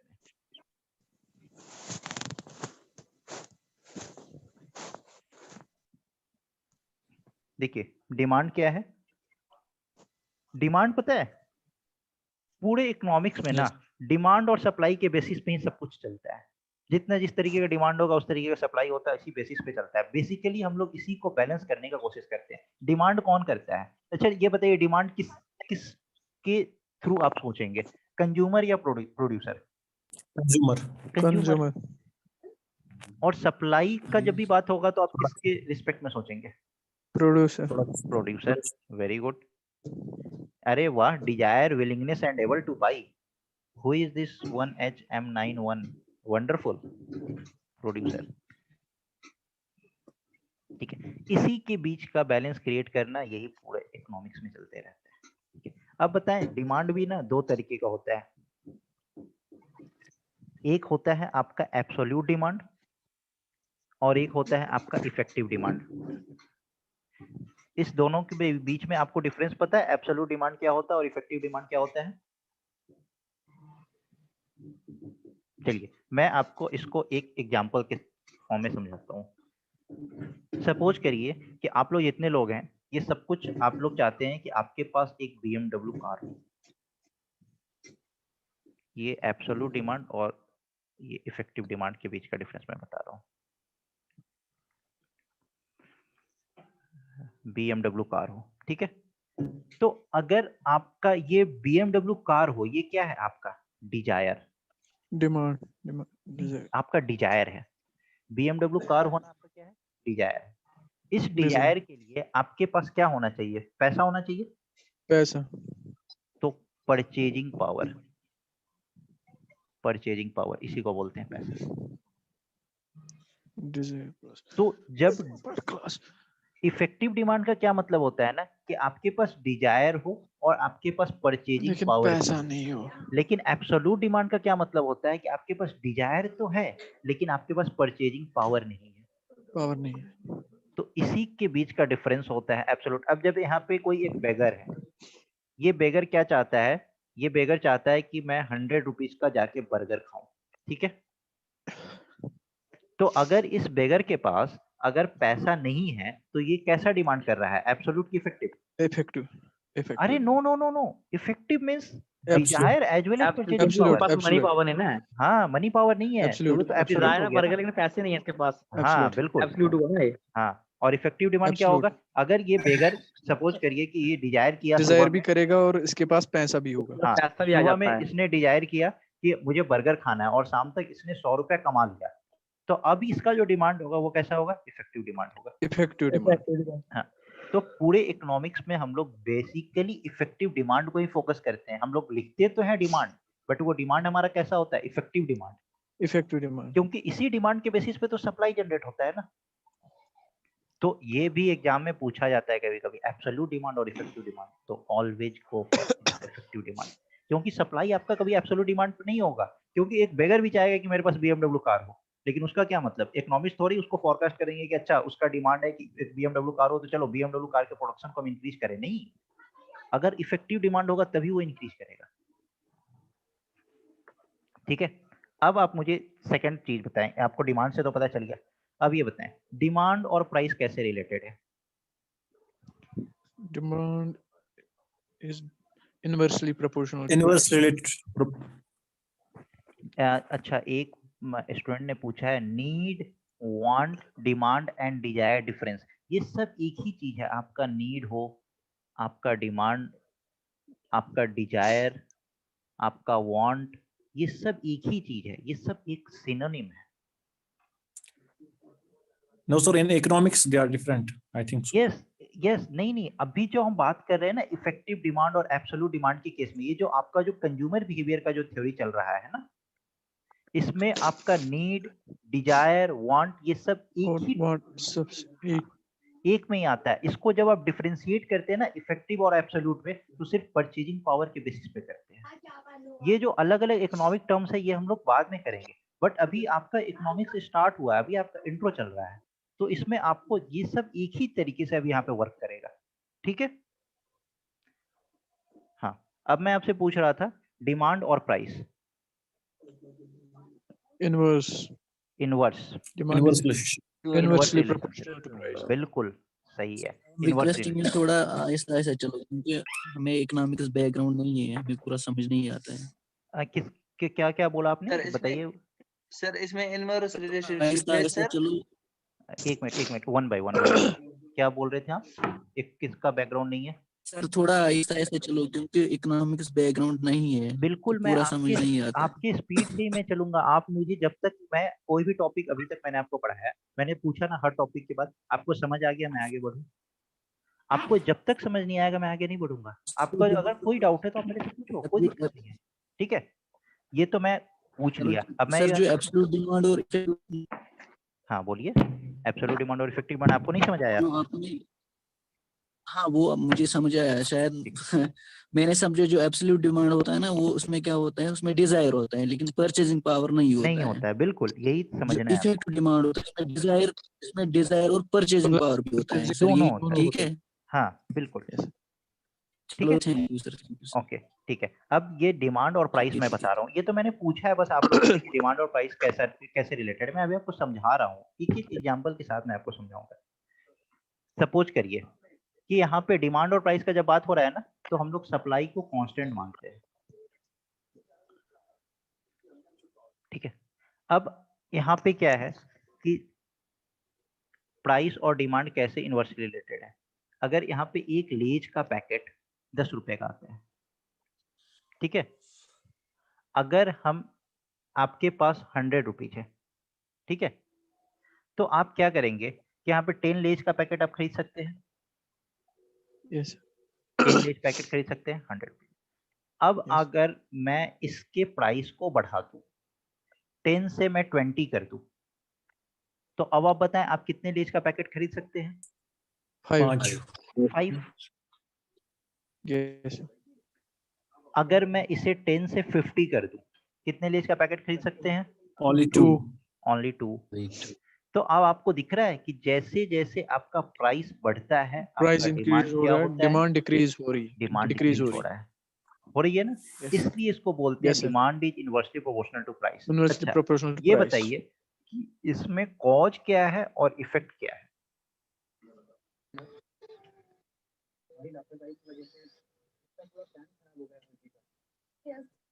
आप लोग शायद कॉज एंड इफेक्ट, प्राइस मतलब कॉज है कि प्राइस इफेक्ट है? प्राइस कॉज है इफेक्टिव प्राइस कॉज है, इसलिए डिमांड पे इफेक्ट हो रहा है। यस एग्जैक्टली, प्राइस कॉज है इसलिए डिमांड पे इफेक्ट पड़ रहा है। बहुत बढ़िया, बहुत बढ़िया। जब प्राइस बढ़ रहा है तो डिमांड डिक्रीज हो रही है। डिमांड डिक्रीज हो रहा है, बहुत अच्छा। यहाँ पे देखिए, इसलिए यही से मैं आपसे पूछ रहा हूँ ना, धीरे धीरे मैं जब आपको ग्राफ बताऊंगा ना आपको फिर सब समझ आने लगेगा। यहाँ देखिए, concept of demand, effective demand मैंने नोट्स में दे रखा है। Needs along with purchasing power is there and desire is there, इसको इफेक्टिव डिमांड बोलते हैं। एब्सोल्यूट डिमांड क्या होता है? Needs but purchasing power is not there. Power is not there, this is absolute demand. यहाँ देखिए, demand and price for a good. Suppose अगर किसी का प्राइस 20 रुपीज है तो उस क्वांटिटी डिमांडेड 1 यूनिट है। अगर उसका प्राइस हम घटाएंगे, अच्छा यहाँ पे तो मैंने प्राइस बढ़ाया है, डिमांड बढ़ेगा। हाँ यहाँ तो मैंने प्राइस बढ़ाया है, बट उसके साथ मैं अगर आपको प्राइस डिक्रीज करके पूछता हूँ कि यहाँ पे 10 रुपीज है, ठीक है, एक लेज का पैकेट। अगर ये लेज का पैकेट 5 रुपीज का हो गया तो क्या होगा? आप कितना डिमांड करेंगे? 20 डिमांड ज्यादा हो जाएगी। डिमांड ज्यादा हो गया ना। प्राइस कम होने से डिमांड क्या हो गया? ज्यादा हो गया। प्राइस ज्यादा होने से क्या हो गया? डिमांड कम हो गया।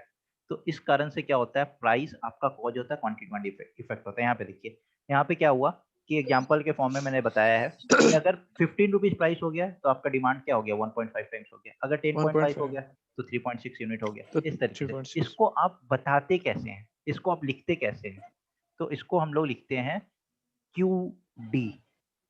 QD मतलब क्वांटिटी डिमांड। क्वांटिटी डिमांड क्या demanded है, तो is the function of price. of price. Yes, तभी यहाँ पे लिखा हुआ है कि So QD X is is equal equal to F of P। ये इस तरीके का इक्वेशन जब आप लोग देखेंगे ना तो डरना नहीं है, क्योंकि ये पूरे इक्वेशन को मैं इतना तोड़ के इतना बेसिक से बताऊंगा ना कि आपको देख के मजा आएगा।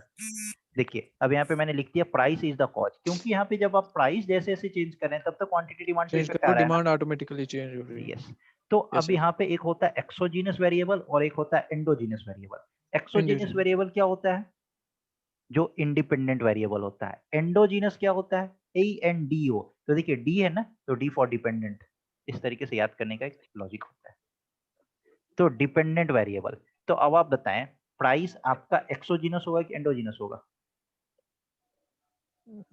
Price exogenous. ये एक्सोजीनियस, क्योंकि और डिमांड क्या होगा आपका एंडोजीनस, क्योंकि Endogenous. डिमांड डिपेंड कर रहा है किस पे, प्राइस पे। Dependent है price पे.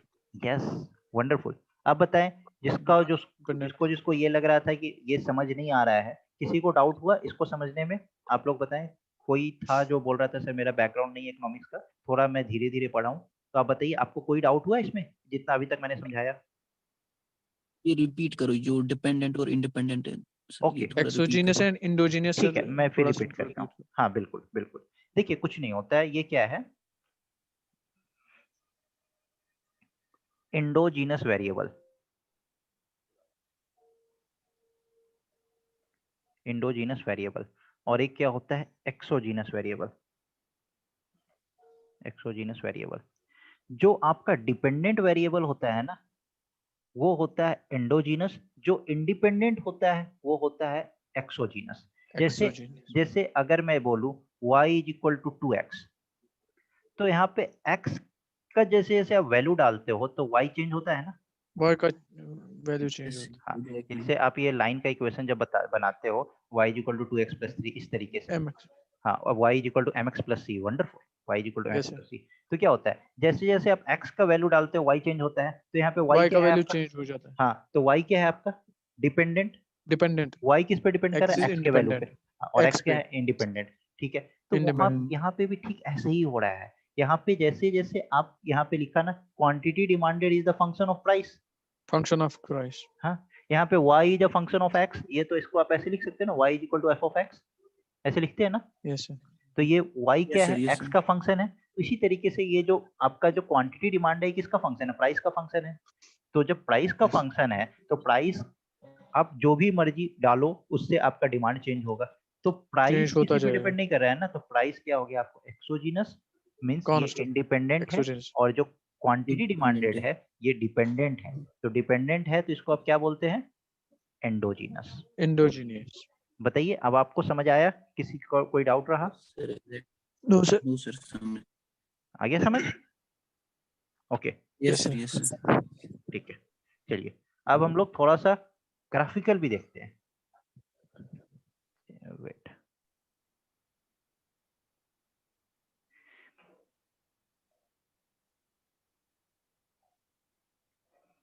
Class. ये देखिए, अब ये डिमांड कर्व है।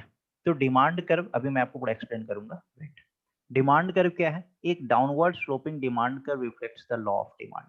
लॉ ऑफ डिमांड का क्या मतलब होता है, लॉ ऑफ डिमांड का कुछ मतलब नहीं होता। लॉ ऑफ डिमांड का मतलब यही होता है कि जैसे जैसे आप प्राइस को इंक्रीज करते हैं आपका डिमांड डिक्रीज होता है, जैसे Decrease जैसे होता है. प्राइस को डिक्रीज करेंगे डिमांड इंक्रीज होता है। ठीक है, ये होता है लॉ ऑफ डिमांड। तो इसमें क्या है कि आपको जो ग्राफ बन रहा है वो ग्राफ कैसे है, डाउनवर्ड स्लोपिंग है। Downward Downward slope. स्लोपिंग है, इसका क्या मतलब है ये पहले मैं आपको यहाँ पे बताऊं। देखिए, जो एक्स एक्सिस है ना इस पे हम लोग डिमांड को लेते हैं, Demand. और जो वाई एक्सिस है ना इस पे हम लोग प्राइस को लेते Price. हैं। ये मैथ्स का ठीक ऑपोजिट होता है। मैथ्स में क्या होता है कि जो आपका डिपेंडेंट वेरिएबल होता है वो क्या होता है, वाई एक्सिस, वाई एक्सिस पे और जो इंडिपेंडेंट वेरिएबल होता है वो क्या होता है, x axis. X axis. Economics में क्या होता है ना, ठीक उल्टा होता है। यहाँ पे जो आपका डिपेंडेंट वेरिएबल होता है वो क्या हो जाता है, एक्स एक्सिस, और जो आपका इंडिपेंडेंट वेरिएबल होता है वो क्या होता है, वाई एक्सिस। Y axis. ठीक है, तो यहाँ पे आपका प्राइस है और यहाँ पे आपका डिमांड है। अब बताइए कि अगर आपका प्राइस यहाँ पे होगा, सॉरी प्राइस यहाँ से स्टार्ट हो रहा है और प्राइस यहाँ तक जा रहा है, अगर प्राइस यहाँ होगा तो डिमांड क्या होगा, प्राइस जैसे जैसे घटेगा तो डिमांड बढ़ेगा, बढ़ेगा। तो इसलिए ये डाउनवर्ड स्लोपिंग है। डाउनवर्ड स्लोपिंग क्या बता रहा है कि अगर प्राइस आपका ये है तो डिमांड आपका इतना तो होगा। डिमांड है ये। अगर प्राइस आपका ये है, मीन्स प्राइस देखिए पहले प्राइस क्या था, पहले ज्यादा प्राइस यहाँ था तो डिमांड आपका ज्यादा कम था, था। अब डिमांड प्राइस कम क्या थी। हो रहा है, आपने यस सर, कम किया है कम हो रहा है तो डिमांड तो ज्यादा है। डिमांड क्या हो रहा है, आपका बढ़ रहा है। अब ज्यादा प्राइस हो और भी हम कम कर रहे हैं, ठीक है, तो अब तो डिमांड डिमांड क्या हो रहा ज्यादा है बढ़ फिर, रही। और भी ज्यादा डिमांड बढ़ रहा है ना। तो यही यस बोलते सर। हैं डिमांड कर्व जो होता है ना ये डाउनवर्ड स्लोपिंग होता है प्राइस। तो इसको अब हम इक्वेशन में लिखते हैं। इक्वेशन इसका कैसे लिखते हैं, तो बताइए, जैसे आप लिखते थे ना y is equal to M X plus C, M X plus C. यहाँ पे m क्या होता था, स्लोप, चलो और c क्या होता था, कॉन्स्ट। हाँ c इंटरसेप्ट होता था ना, इंटरसेप्ट। Intercept sorry. याद है, c इंटरसेप्ट यस होता था। तो Yes, इसको भी आप इसी फॉर्म में हम लोग लिखते हैं। इसको क्या लिखते हैं, q is equal to a minus B P. Minus क्यों लगा, क्योंकि यहाँ पे जो आपका स्लोप है वो क्या है, निगेटिव है, डाउनवर्ड से। डाउनवर्ड है, इसलिए आपका माइनस लगा। दूसरा ए क्या है, आपका इंटरसेप्ट है। तो ये इंटरसेप्ट। इससे आपको कोई मतलब नहीं है, ये आपको ए और बी ये आपको ऑलवेज गिवन रहेगा, ठीक है। खाली आपको प्राइस हाँ चेंज होता है। आपको क्या करना है, आपको या तो प्राइस दिया रहेगा तो आपको क्वांटिटी निकालना होगा, या क्वांटिटी दिया होगा तो आपको या प्राइस क्वांटिटी दिया होगा प्राइस निकाल। ठीक है। तो चलिए ये यहाँ तक आपको समझ आया। इसमें बताइए किसी को कोई डाउट हुआ, अभी मैं जस्ट एक न्यूमेरिकल आप लोगों से करवाऊंगा। सर ये बाई एम सी लिखा हुआ है सर, ये क्या चीज है? ये लाइन का इक्वेशन है, M X plus C, mx equation of नहीं सर लाइन। देखिए ना, आप ये जो ब्रदर आपको बता रहे हैं इन्होंने शायद इकोनॉमिक्स पढ़ी हुई है, तो अच्छा। इनको पता होगा ना ये चीजें। हाँ अच्छा हम ठीक है, इसमें नहीं बहुत नहीं सारे ये ऐसे हैं जिन्होंने इकोनॉमिक्स कभी देखी नहीं कोई है। बात नहीं, तो आप मेरे से पूछिए ना, जी कोई जी दिक्कत नहीं है। हाँ नहीं हमें लगा शायद अब समझाएंगे, लेकिन वो जो ब्रदर जी हैं इन्होंने शायद पढ़ा, इनको इनको पता अच्छा ना एम अच्छा क्या है, ये अच्छा क्या ठीक है, है, हमें ना तो पता सर था। कोई बात नहीं, आई एम कोई बात नॉन मेड स्टूडेंट। नहीं, ओके ओके ओके। चलो कोई बात अरे कोई बात नहीं, टेंशन नॉट, आप मेरे से पूछिए, कोई दिक्कत नहीं है। ये देखिए सॉरी सॉरी सॉरी सॉरी। कोई भी जो इक्वेशन होता है ना, कोई भी इक्वेशन, जैसे लाइन का कोई भी इक्वेशन होता है ना, तो लाइन की इक्वेशन को हम लोग किस फॉर्म में लिखते हैं, y is equal to M X plus C. ये जैसे कोई जैसे लाइन का इक्वेशन हुआ, सपोज करिए ये लाइन है, ठीक है, ये कोई लाइन है, तो इस लाइन को आप कैसे रिप्रेजेंट करते हैं, ये m जो है ना ये स्लोप बताता है, और ये c बताता है ना कि ये इंटरसेप्ट कहाँ पे है। मीन्स अगर ये आपका 0 है, ये 1 है, ये 2 है, ये 3 है, तो सपोज करिए ये ऐसे, आपने कहीं भी देखा लाइन का इक्वेशन लिखा हुआ 2x प्लस 3, तो इसका मतलब है कि ये y एक्सिस पे 3 पे कट कर रहा है, और 2 क्या है, सर आपका स्लोप है। हाँ बोलिए। सर ये स्लोप जो है हाँ इकोनॉमिक्स में स्लोप क्या दिखा रहा है, स्लोप चेंज दिखा रहा है, हाँ स्लोप दिखा रहा है, यस डाउनवर्ड स्लोपिंग चेंज दिखा रहा है कि कैसे कैसे आपका प्राइस चेंज होने पे किस तरीके से आपका डिमांड चेंज हो रहा है। तो इससे अगर आपको ये इक्वेशन नहीं पता है तो कोई बात नहीं, ये तो बस एक चीज समझाने के लिए है कि ये एक लाइन का इक्वेशन होता है, और ये भी एक इसी तरीके का एक लाइन का इक्वेशन ही हम लोग फाइंड आउट कर रहे हैं, ठीक है। ये क्या बता रहा स्लोप है, निकालने के लिए वो हाँ तो आपको स्लोप ना, अगर हमें निकालना होता है नहीं नहीं आपको स्लोप दिया होगा, आपको स्लोप भी दिया सर ये होगा और आपको हमेशा दिया होगा, हाँ हमें ये स्लोप ऑलवेज हमेशा दिया, दिया यस ये होगा। ऑलवेज दिया रहता है, ओके ये आपको और अगर स्लोप, वो फार्मूला यूटिलाइज करेंगे, सो y2 - y1 divide by x2 - x1, उससे हम यस निकाल सकते यस हैं ना। यस उसी से इससे भी निकलता है स्लोप, y2 माइनस y1 अपन x2 माइनस x1, ये बट आपको ये स्लोप इकोनॉमिक्स में ऑलवेज गिवन रहता है, ठीक है। तो आपको क्या दे रखा है, आपको सिर्फ ये समझना है कि आपको ये समझ आया q is equal to a minus B P. यहाँ पे q क्या है आपका, क्वांटिटी डिमांडेड, क्वांटिटी। यहाँ पे p क्या है आपका, प्राइस, यहाँ पे b क्या है, तो स्लोप जो कि कांस्टेंट है जो आपको गिवन रहेगा, और यहाँ पे a क्या है, इंटरसेप्ट जो भी आपको वो भी आपको इंटरसेप्ट। गिवन रहेगा, तो आपको इसका टेंशन नहीं लेना है, ये एक ही चीज है। इसी तरीके का इक्वेशन जो लिखा जाता है ना लाइन का, तो यहाँ पे क्वांटिटी और प्राइस भी तो एक तरीके का फंक्शन है ना, Q is equal to F of P. तो इसका कुछ तो इक्वेशन होगा ना, क्योंकि हम लोगों ने देखा है ना कि जैसे जैसे आप प्राइस चेंज कर रहे हैं उस तरीके से आपका डिमांड चेंज हो रहा है। प्राइस आप इंक्रीज कर रहे हैं, डिमांड डिक्रीज हो रहा है, प्राइस आप डिक्रीज कर रहे हैं तो डिमांड इंक्रीज हो रहा है।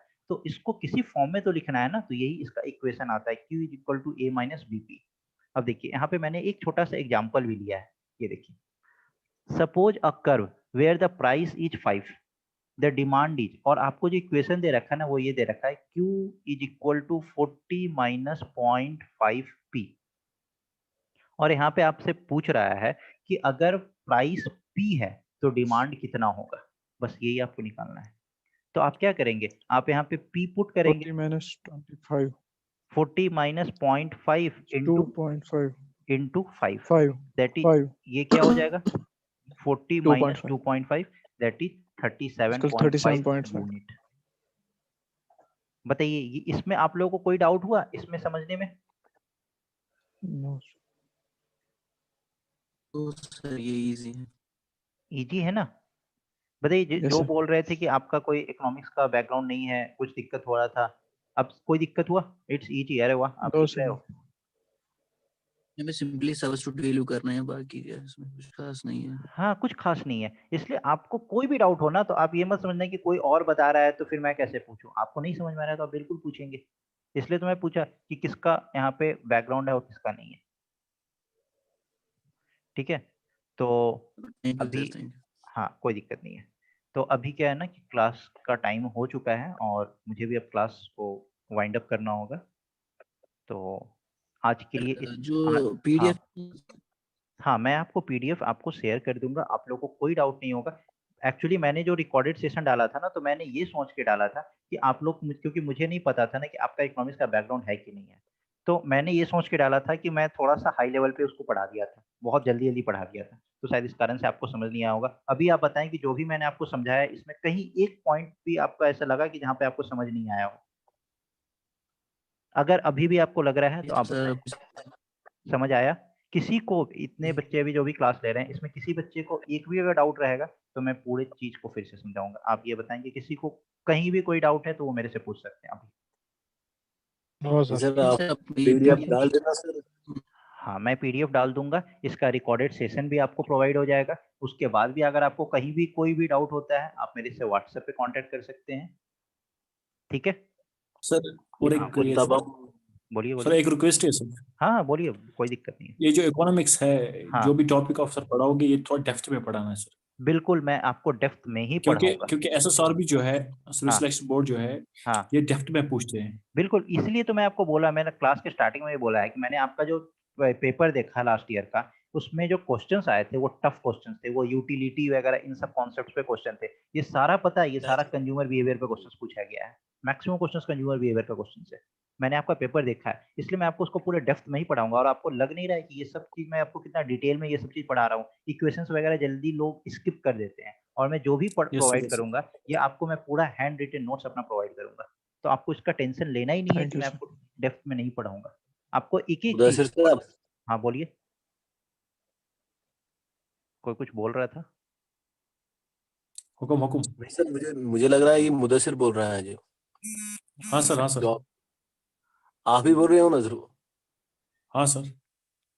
अच्छा हाँ ठीक है। अब तो हो इकोनॉमिक्स बैकग्राउंड से, आप इन सर से अच्छे से ये मशवरा करके डेप्थ में इनको सर बोलना एक्चुअली कि sir I have pursued in masters in economics from the okay university of Kashmir, जैसे इस बातें ने बजाया।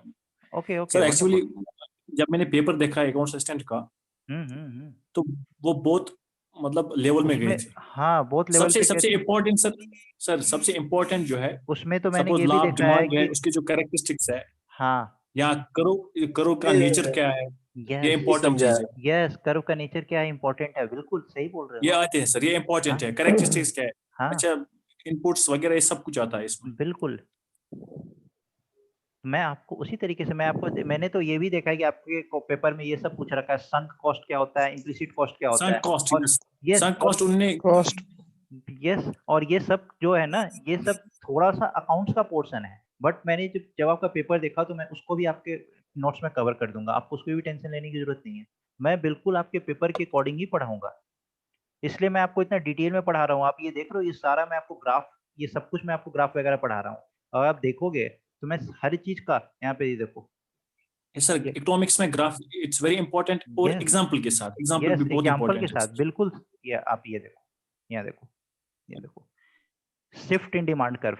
शिफ्ट इन डिमांड कर्व पढ़ाने से जस्ट पहले मैंने आपको ये ग्राफ बताया कि कैसे डिमांड कर्व पे ही आप अप डाउन करें। ऐसे बिल्कुल इनकम इफेक्ट, प्राइस इफेक्ट, ये सब हाँ, कुछ ये इसमें अरे पढ़ाना अरे चाहिए। बिल्कुल, आप यही तो देखो, इनकम इफेक्ट, प्राइस इफेक्ट, देखो इसमें मैंने क्वेश्चन भी करा रखा है, ये देखो। Yes sir, thank you. देखिए, एक मिनट आप देख लीजिए, देखिए एक एक केस मैंने लिया है कि प्राइस इलास्टिसिटी, कैसे डिमांड और प्राइस के बीच में डिफरेंस होगा। इलास्टिसिटी का जब कॉन्सेप्ट आता है तो प्राइस PDF नोट्स इलास्टिसिटी क्या पढ़ेंगे होगा? ना तो इसके बाद ही मालूम चलेगा।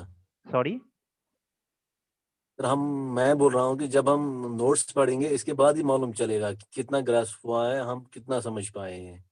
Yes sir, yes. हाँ हाँ, बिल्कुल बिल्कुल, आप बिल्कुल सही बोल रहे हैं कि तो आप जब सर नोट्स इसमें जो पढ़ेंगे क्वेश्चन तो आते हैं आपको, वो हमें वो एक दो क्वेश्चन बता देगा कि इस तरीके का क्वेश्चन पूछा जाता है। बिल्कुल मैं अपने आपको अभी पढ़ा रहा था तो मैंने बताया ना कि एक आपको जैसे ऐसे कर्व दे दिया जाएगा और इस कर्व में एक पॉइंट दिया जाएगा और पूछा जाएगा ये कौन सा पॉइंट है, तो उस टाइम पे आपको अगर कॉन्सेप्ट क्लियर नहीं है तो आप बता ही नहीं पाओगे कि अनअटेनेबल पॉइंट है कि इनसफिशिएंट सर पॉइंट ये है। जो इलास्टिसिटी ऑफ डिमांड है ना सर, हाँ, इलास्टिसिटी ऑफ डिमांड जो है, इसमें सिर्फ फिर एग्जांपल में बताना, इसमें मैं मतलब अगर यूनिट इसमें मैं यूनिट आप, यूनिट इलास्टिक है तो कौन सी हाँ कमोडिटी यूनिट बिल्कुल इलास्टिक बिल्कुल में आती है, बिल्कुल, मैं सब कुछ क्योंकि बताऊंगा एसएसआर भी आपको। यही पूछते हैं, एसएसआर भी वहां पे ये हाँ नहीं पूछेंगे यूनिट इलास्टिक क्या है, वो एग्जांपल ढूंढेंगे, ये वहां पे पुट बिल्कुल, करेंगे। मैं इसके साथ आपको एग्जाम्पल भी आपको ऐड कर दूंगा, और एग्जैक्टली अगर मैं आपको बताऊं तो ये पता है ये एग्जाम्पल कब पूछते हैं, ये आपको जो एग्जाम्पल आता है ना, ये जनरली इनकम इलास्टिसिटी के केस में एग्जाम्पल पूछते हैं, क्योंकि वहां पे जो कंज्यूमर बिहेवियर होता है ना वो इनकम से डायरेक्टली रिलेटेड होता है। Yes sir, yes sir. तो मैं आपको, अगर उसका नोट्स मैंने भी अपलोड नहीं किया है, आपको मैं वो दिखाऊंगा, तो उसमें मैंने पूरा एग्जाम्पल के साथ ही लिख रखा है। मुझे पता है। और सर बहुत ये हमारे हम जो स्टूडेंट्स है इस पे सर, हमें भी बताइए माइक्रो एंड मैक्रो का फादर ऑफ इकोनॉमिक्स को नहीं पता होना चाहिए सर, माइक्रो का कौन है और मैक्रो का कौन है, ठीक हर है, एक को पता होना चाहिए सर। हाँ बिल्कुल, एकदम पता होना चाहिए। आप बताओ, आप एक एक काम माइक्रो का करो, हाँ माइक्रो का आप माइक्रो बताओ। का एडम स्मिथ, हाँ, एडम स्मिथ हाँ, और और भी लॉर्ड एक मिनट एक साइमन मिनट सैमुअल्सन। एक मिनट, आप ये बताओ कि माइक्रो का जब आप बता रहे हो तो उससे रिलेटेड आप मुझे एक दो नाम, तीन चार नाम आप और बताओ माइक्रो में। जेबी से का नाम क्या सुना है सर? आपने? जी सर, जी सर। जेबी से, सेज लॉ, हाँ says law, yes sir. David Ricardo का नाम सुना है? जैसे प्रोफेसर प्रोफेसर रिकॉर्डियो रॉबर्टसन है, का नाम रॉबर्टसन है, रिकॉर्डियो है, जेबी से क्या बोले थे? एवंस। डेविड रिकॉर्डियो है। जेबी से क्या बोले थे? वो तो हमें मालूम कहाँ से होगा, वो क्या अच्छा बोलेंगे। अरे नहीं, जो जो बोल रहे हैं ना कि मैंने सुना है, वही बोल रहे हैं। जेबी से क्या उधर से बोले थे? सबको मालूम होगा वो जेबी से क्या बोले हैं। Supply creates its own demand. On own demand. Demand, ये जेबीसी का फेमस यस वाक्य सर, यस है सर, जो पता होना चाहिए। डेविड रिकार्डो, जेबी से, एडम स्मिथ। अच्छा, ये बताओ कि आपने पूछा मैक्रो में कौन फादर किसको कंसिडर किया जाता है, और ये मैक्रो रैगर का ओरिजिन फ्रेंचाइज, कब हुआ था? मैक्रो का रैगर फ्रेंचाइज। किस कौन ओरिजिन किया था father of macroeconomics? Origin जी कब सर, हुआ था? ओरिजिन कब हुआ था? मैक्रो इकोनॉमिक्स का ओरिजिन कहाँ से हुआ था? मैक्रो इकोनॉमिक्स का मैक्रो का, हाँ मैक्रो का। ओरिजिन सर मुझे याद नहीं आ रहा है। 1870 शायद सर इसका टाइम था। नहीं, देखिए और आपने जो बताया ना नहीं मैक्रो नहीं, 1936 में जब ये ग्रेट एडम डिप्रेशन स्मिथ के बाद जब जॉन मेनार्ड कीन्स आए थे, हाँ सर, उस टाइम यस पे इसका 1936। ओरिजिन हुआ था, और जो जॉन मेनार्ड कीन्स है इनको फादर ऑफ मैक्रो इकोनॉमिक्स कहा जाता मैक्रो है। इकोनॉमिक्स कहते हैं, ये यस सर, एमएस कब केनीज। आया था? ये ग्रेट डिप्रेशन के टाइम पे आया था। ग्रेट डिप्रेशन 1929 से 31 वाला जो कॉन्सेप्ट आया था, उस टाइम पे जो क्लासिकल इकोनॉमिस्ट थे इनका सारा का थ्योरी फेल कर दिया था। इनफैक्ट जेबीसी का भी जो थ्योरी था वो फेल हो चुका था। इसके बाद यस सर, पीगू आए थे, पीगू ने अपना कुछ पॉइंट्स रखा था, बट उसको भी जॉन मेनार्ड कीन्स ने कैंसिल किया था और उसके बाद उन्होंने बोला था कि government intervention is must to fix the market failure, और यहीं से आपका मैक्रो इकोनॉमिक्स का शुरुआत हुआ था और इसलिए जॉन मेनार्ड कीन्स को फादर ऑफ मैक्रो इकोनॉमिक्स कहा जाता है। Yes, sir. Yes, sir. That's right. Sir बहुत सारे बुकों पर लिखा है सैमुअलसन। नहीं, एक्चुअली क्या होता है नहीं, सैमुअलसन राइट आंसर जैम केनी। जैम केनीज है, इसने एक बुक दी थी, the general theory of employment, interested money. नहीं वो मुझे मालूम है, मेरी बात सुन सर जी। सैमुअलसन है ना, लॉर्ड सैमुअलसन। हाँ हाँ, फादर ऑफ इकोनॉमिक्स वही कहलाता है, मैक्रो नहीं, इसके इकोनॉमिक्स। दो हैं, एडम स्मिथ। आप गूगल भी कीजिए सर, चेक आंसर भी दिखा रहा है, और मेरे पास बुक भी एक है, एचएल ओहोजा। देखिए हाँ, सैमुअलसन का जो आप बात कर रहे हैं, पॉल सैमुअलसन का जो आप बात कर रहे हैं या ना, इन्होंने वो जो ये एक्चुअली 1970 में ये नोबेल प्राइज जीते थे। जी सर। ठीक है, और इसके कारण से इनको बोला जाता है, बट एक्चुअली जो फादर ऑफ मैक्रो इकोनॉमिक्स है ना, वो मोस्ट ऑफ द एग्जाम्स में ना जॉन मेनार्ड कीन्स को ही कंसीडर किया जाता है। केनीज आता है, Kaynes is the right answer. क्योंकि केन्स, ये जो कीन्स थे ना, इनके कारण ही ये ओरिजिन हुआ था। इन्होंने जो पीगू थे, जेबी से थे ना, इन सब को जब लोगों ने क्वेश्चन किया ना ग्रेट डिप्रेशन के टाइम पे, क्योंकि ग्रेट डिप्रेशन के टाइम पे क्या हुआ था ना कि जब ये बोलते थे ना कि supply creates its own demand, और वहां पे क्या था ना कि डिमांड ही खत्म हो गया था। तो जब लोगों ने क्लासिकल इकोनॉमिक्स को क्वेश्चन किया था ना, तो पीगू आए थे, पीगू ने बहुत नया नया अपना चीज बताया था, बट उस सब को जॉन मेनार्ड कीन्स ने क्या किया था, कैंसिल किया था, और सब कैंसिल करने के बाद उन्होंने नए नए तरीके से इन सारे कॉन्सेप्ट्स को ओरिजिन किया था। इसीलिए जॉन मेनार्ड कीन्स को ही फादर ऑफ मैक्रो इकोनॉमिक्स, इनको जो नोबेल प्राइज मिला था ना 1970 में, किसी किसी बुक में इनको कंसिडर करते हैं, बट रियल आंसर जो होगा ना आपको, वो जॉन मेनार्ड कीन्स ही होगा।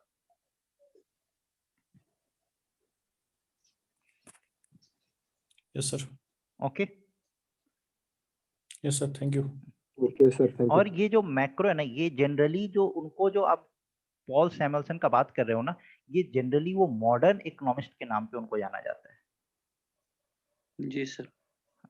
जनरली मैक्रो का जब भी बात आएगा ना, तो ये कीन्स का होगा। मॉडर्न इकोनॉमिस्ट में क्योंकि इनको देखो ना, आपके कितने लेट में इनको 1970 के आसपास इनको मिला था। ठीक है, बट सर अगर वहां पर ऑप्शन आया मॉडर्न इकोनॉमिक्स कौन सा फादर है, तो हाँ तब आप बोल सैमुअलसन सकते हो, है। हाँ सैमुअलसन है। बट अगर मैक्रो का बात आया ना, तो macro is always related to John Maynard, क्योंकि ओरिजिन यहीं से हुआ था। जब ग्रेट डिप्रेशन का टाइम आया था ना, तो इनका ओरिजिन यहीं से हुआ था 1930 में, 1929। हाँ 1929 में जब ग्रेट 30, डिप्रेशन आया। हाँ, जो स्ट्रीट वॉल क्रैश हुआ था यूएस वाला, जो हाँ हाउसिंग फाइनेंसिंग कुछ प्रॉब्लम थी। तो मैं आपको सब कुछ बताऊंगा, आपको टेंशन लेने की जरूरत नहीं है। आप लोग को ऐसा लग रहा है कि मैं आपको कुछ छोड़ रहा हूँ, मैं ऐसा कुछ भी नहीं छोड़ रहा हूँ। आप ये देखो, आपने बोला कि अब इनकम इलास्टिसिटी का आप एग्जांपल, मैं आपको बिल्कुल एग्जांपल दूंगा। आप ये देख रहे हो कि मैं एक एक केस को यहाँ पे डिस्क्राइब कर रहा हूँ, एक एक ग्राफ को मैं यहाँ पे डिस्क्राइब कर रहा हूँ। यहाँ पे मैं ये भी बता रहा हूँ कि डेल्टा पी आपका लेस है और डेल्टा क्यू आपका ग्रेटर है, तो ये इलास्टिक है। जब डेल्टा पी और डेल्टा क्यू इक्वल है, तो वो यूनिट इलास्टिक है। मैं ये सब कुछ एक एक चीज आपको एक्सप्लेन करूंगा, मैं कुछ भी आपका मिस नहीं करने वाला हूँ, इसलिए आप इसके टेंशन बिल्कुल मत लेना। Okay sir, thank you very much. Okay, thank you sir. और किसी को कुछ डाउट, कोई भी डाउट है तो आप मेरे से क्लियर कर ले। नोट्स पढ़ के बोलेंगे सर। नोट्स पढ़ के, अच्छा ठीक है, आप नोट्स पढ़ के बताना। अगर कोई भी डाउट होता है आप व्हाट्सएप से भी मेरे से पूछ सकते हैं। सर इसमें आप बताइए कौन सी बुक बेहतर रहेगी इसमें, जिससे सारे डाउट्स क्लियर होंगे सर। देखिए, बुक्स के अगर आप मेरे से पूछेंगे ना, तो मैं आपको ये बोलूंगा, मैं जो भी आपको अपना नोट्स प्रोवाइड कर रहा हूँ ना, आप उसको पढ़ो। उसके बाद आप क्या करना कि जो भी आपका पास्ट ईयर्स का जो क्वेश्चन पेपर है ना, उस क्वेश्चन पेपर को आप लगाना। नहीं सर, फिर भी बुक कोई अच्छी सी बता सर। क्योंकि मैं खुद ही क्या कहता हूँ, बैकग्राउंड से होगा उसको बुक समझ में कहाँ से आ जाएगी, ये तो उसी को आ जाएगी जो जिनका इकोनॉमिक्स बैकग्राउंड है। बिल्कुल सही बोल रहे हैं, क्योंकि मैं क्या करता हूँ, ये जो भी मेरे जो नोट्स बना रहा हूँ ना, ये मैं खुद ही 3-4 बुक्स को रेफर करके ये सारे नोट्स बनाता हूँ। ठीक है, इसके अलग अलग सब्जेक्ट्स हैं, इसके अलग अलग सब्जेक्ट्स हैं, जैसे माइक्रो अलग, मैक्रो अलग है, पब्लिक इकोनॉमिक्स अलग है, एनवायरमेंटल इकोनॉमिक्स अलग है। ये बहुत वास्ट सब्जेक्ट है। तो मैं आपको खुद ही सब कुछ प्रोवाइड करूंगा, आपका कुछ भी मिस नहीं होगा। Thank you sir. Okay sir, thank you sir. तो आप इतने जगह भटकोगे, 3-4 बुक को पढ़ोगे, इससे अच्छा कि आप नोट्स पढ़ो ना। नोट्स आप पढ़ो, एक एक कॉन्सेप्ट क्लियर करो, और इस नोट्स में जिस भी लाइन में आपको प्रॉब्लम हो रहा है, आप मेरे से आके पूछो, समझो। अगर जो भी लाइन में प्रॉब्लम हो रहा है, मैं आपको सब कुछ को क्लियर करूंगा। अब आप देखना, मेरे नोट्स में एक भी चीज मैं मिस नहीं करता हूँ। छोटा थोड़ा शॉर्ट में लिखता हूँ, ताकि आपको एग्जाम टाइम पे रिवाइज करने में भी आपके पास ऐसा ना हो कि बहुत मोटा सा नोट्स हो जाए, आप उसको रिवाइज भी नहीं कर पा रहे। तो इसलिए मैं Thank you, थोड़ा sir. थोड़ा सा लिखता हूँ। देखो यहाँ पे अगर आप ये पढ़ लिया इलास्टिसिटी के केस में कि PED price elasticity of demand is greater than 1, तो यहाँ पे अगर आपने देख लिया कि delta P is less than delta Q elastic, अगर आपको ये ग्राफ This is समझ आ बहुत गया बड़ा ना, topic है तो सर। आपके एग्जाम में ये चीज क्लियर हो जाएगा और आपको याद रहेगा। अब इसी को मैं बहुत इलेबोरेट करके नहीं लिख रहा हूँ, यहाँ पे छोटा छोटा लिख रहा हूँ कि देखो यहाँ पे कोफिशिएंट ऑफ PED क्या है, 2 है। इसको मैं पूरे एग्जाम्पल के साथ यहाँ पे आप ये देखोगे तो इसको मैं न्यूमेरिकल एग्जाम्पल के साथ भी मैंने इसको बताया है कि अगर सर जब डिमांड आप इलास्टिसिटी ऑफ डिमांड पढ़ोगे सर, तो इसमें ज्यादा ये डेप्थ में जाना, क्योंकि क्वेश्चन आएगा इसी में ही कंफर्म। बिल्कुल, इसीलिए तो मैं इससे स्टार्ट भी किया हूँ, क्योंकि आपका जो सिलेबस जो दे रखा है उसमें सबसे पहले क्या दे रखा है, इंट्रोडक्शन, उसके बाद आपका जो दे रखा है कि फिस्कल पॉलिसी वगैरह, जीडीपी, फिस्कल पॉलिसी। बट जो आपका जो कॉन्सेप्ट है, जिस तरीके से पेपर आया है, उस पेपर में आप देखोगे तो जनरली जो क्वेश्चन आया है वो माइक्रो पे ज्यादा फोकस्ड है, और माइक्रो में भी सबसे पहले जो स्टार्ट होता है वो डिमांड एनालिसिस का ही कॉन्सेप्ट स्टार्ट होता है। यही आपका बेस डिमांड क्रिएट एनालिसिस, करता है। ठीक। Yes, theory of consumer behaviour, demand analysis, इसी से आपका बेस क्रिएट होता है। तो मैं इसलिए आपको इसी तरीके से पढ़ाऊंगा। अब आप बताओ, इसमें अगर आपको कोई भी डाउट है अभी भी तो आप मेरे से पूछ सकते हैं। नहीं sir. All okay? Yes sir, yes sir. Thank you, sir. Okay. Thank you guys. Thank you for joining. Thank you very Good much, night sir. and Okay, Happy New good Year night. in advance. Okay? Thank you, sir. Okay. Thank you.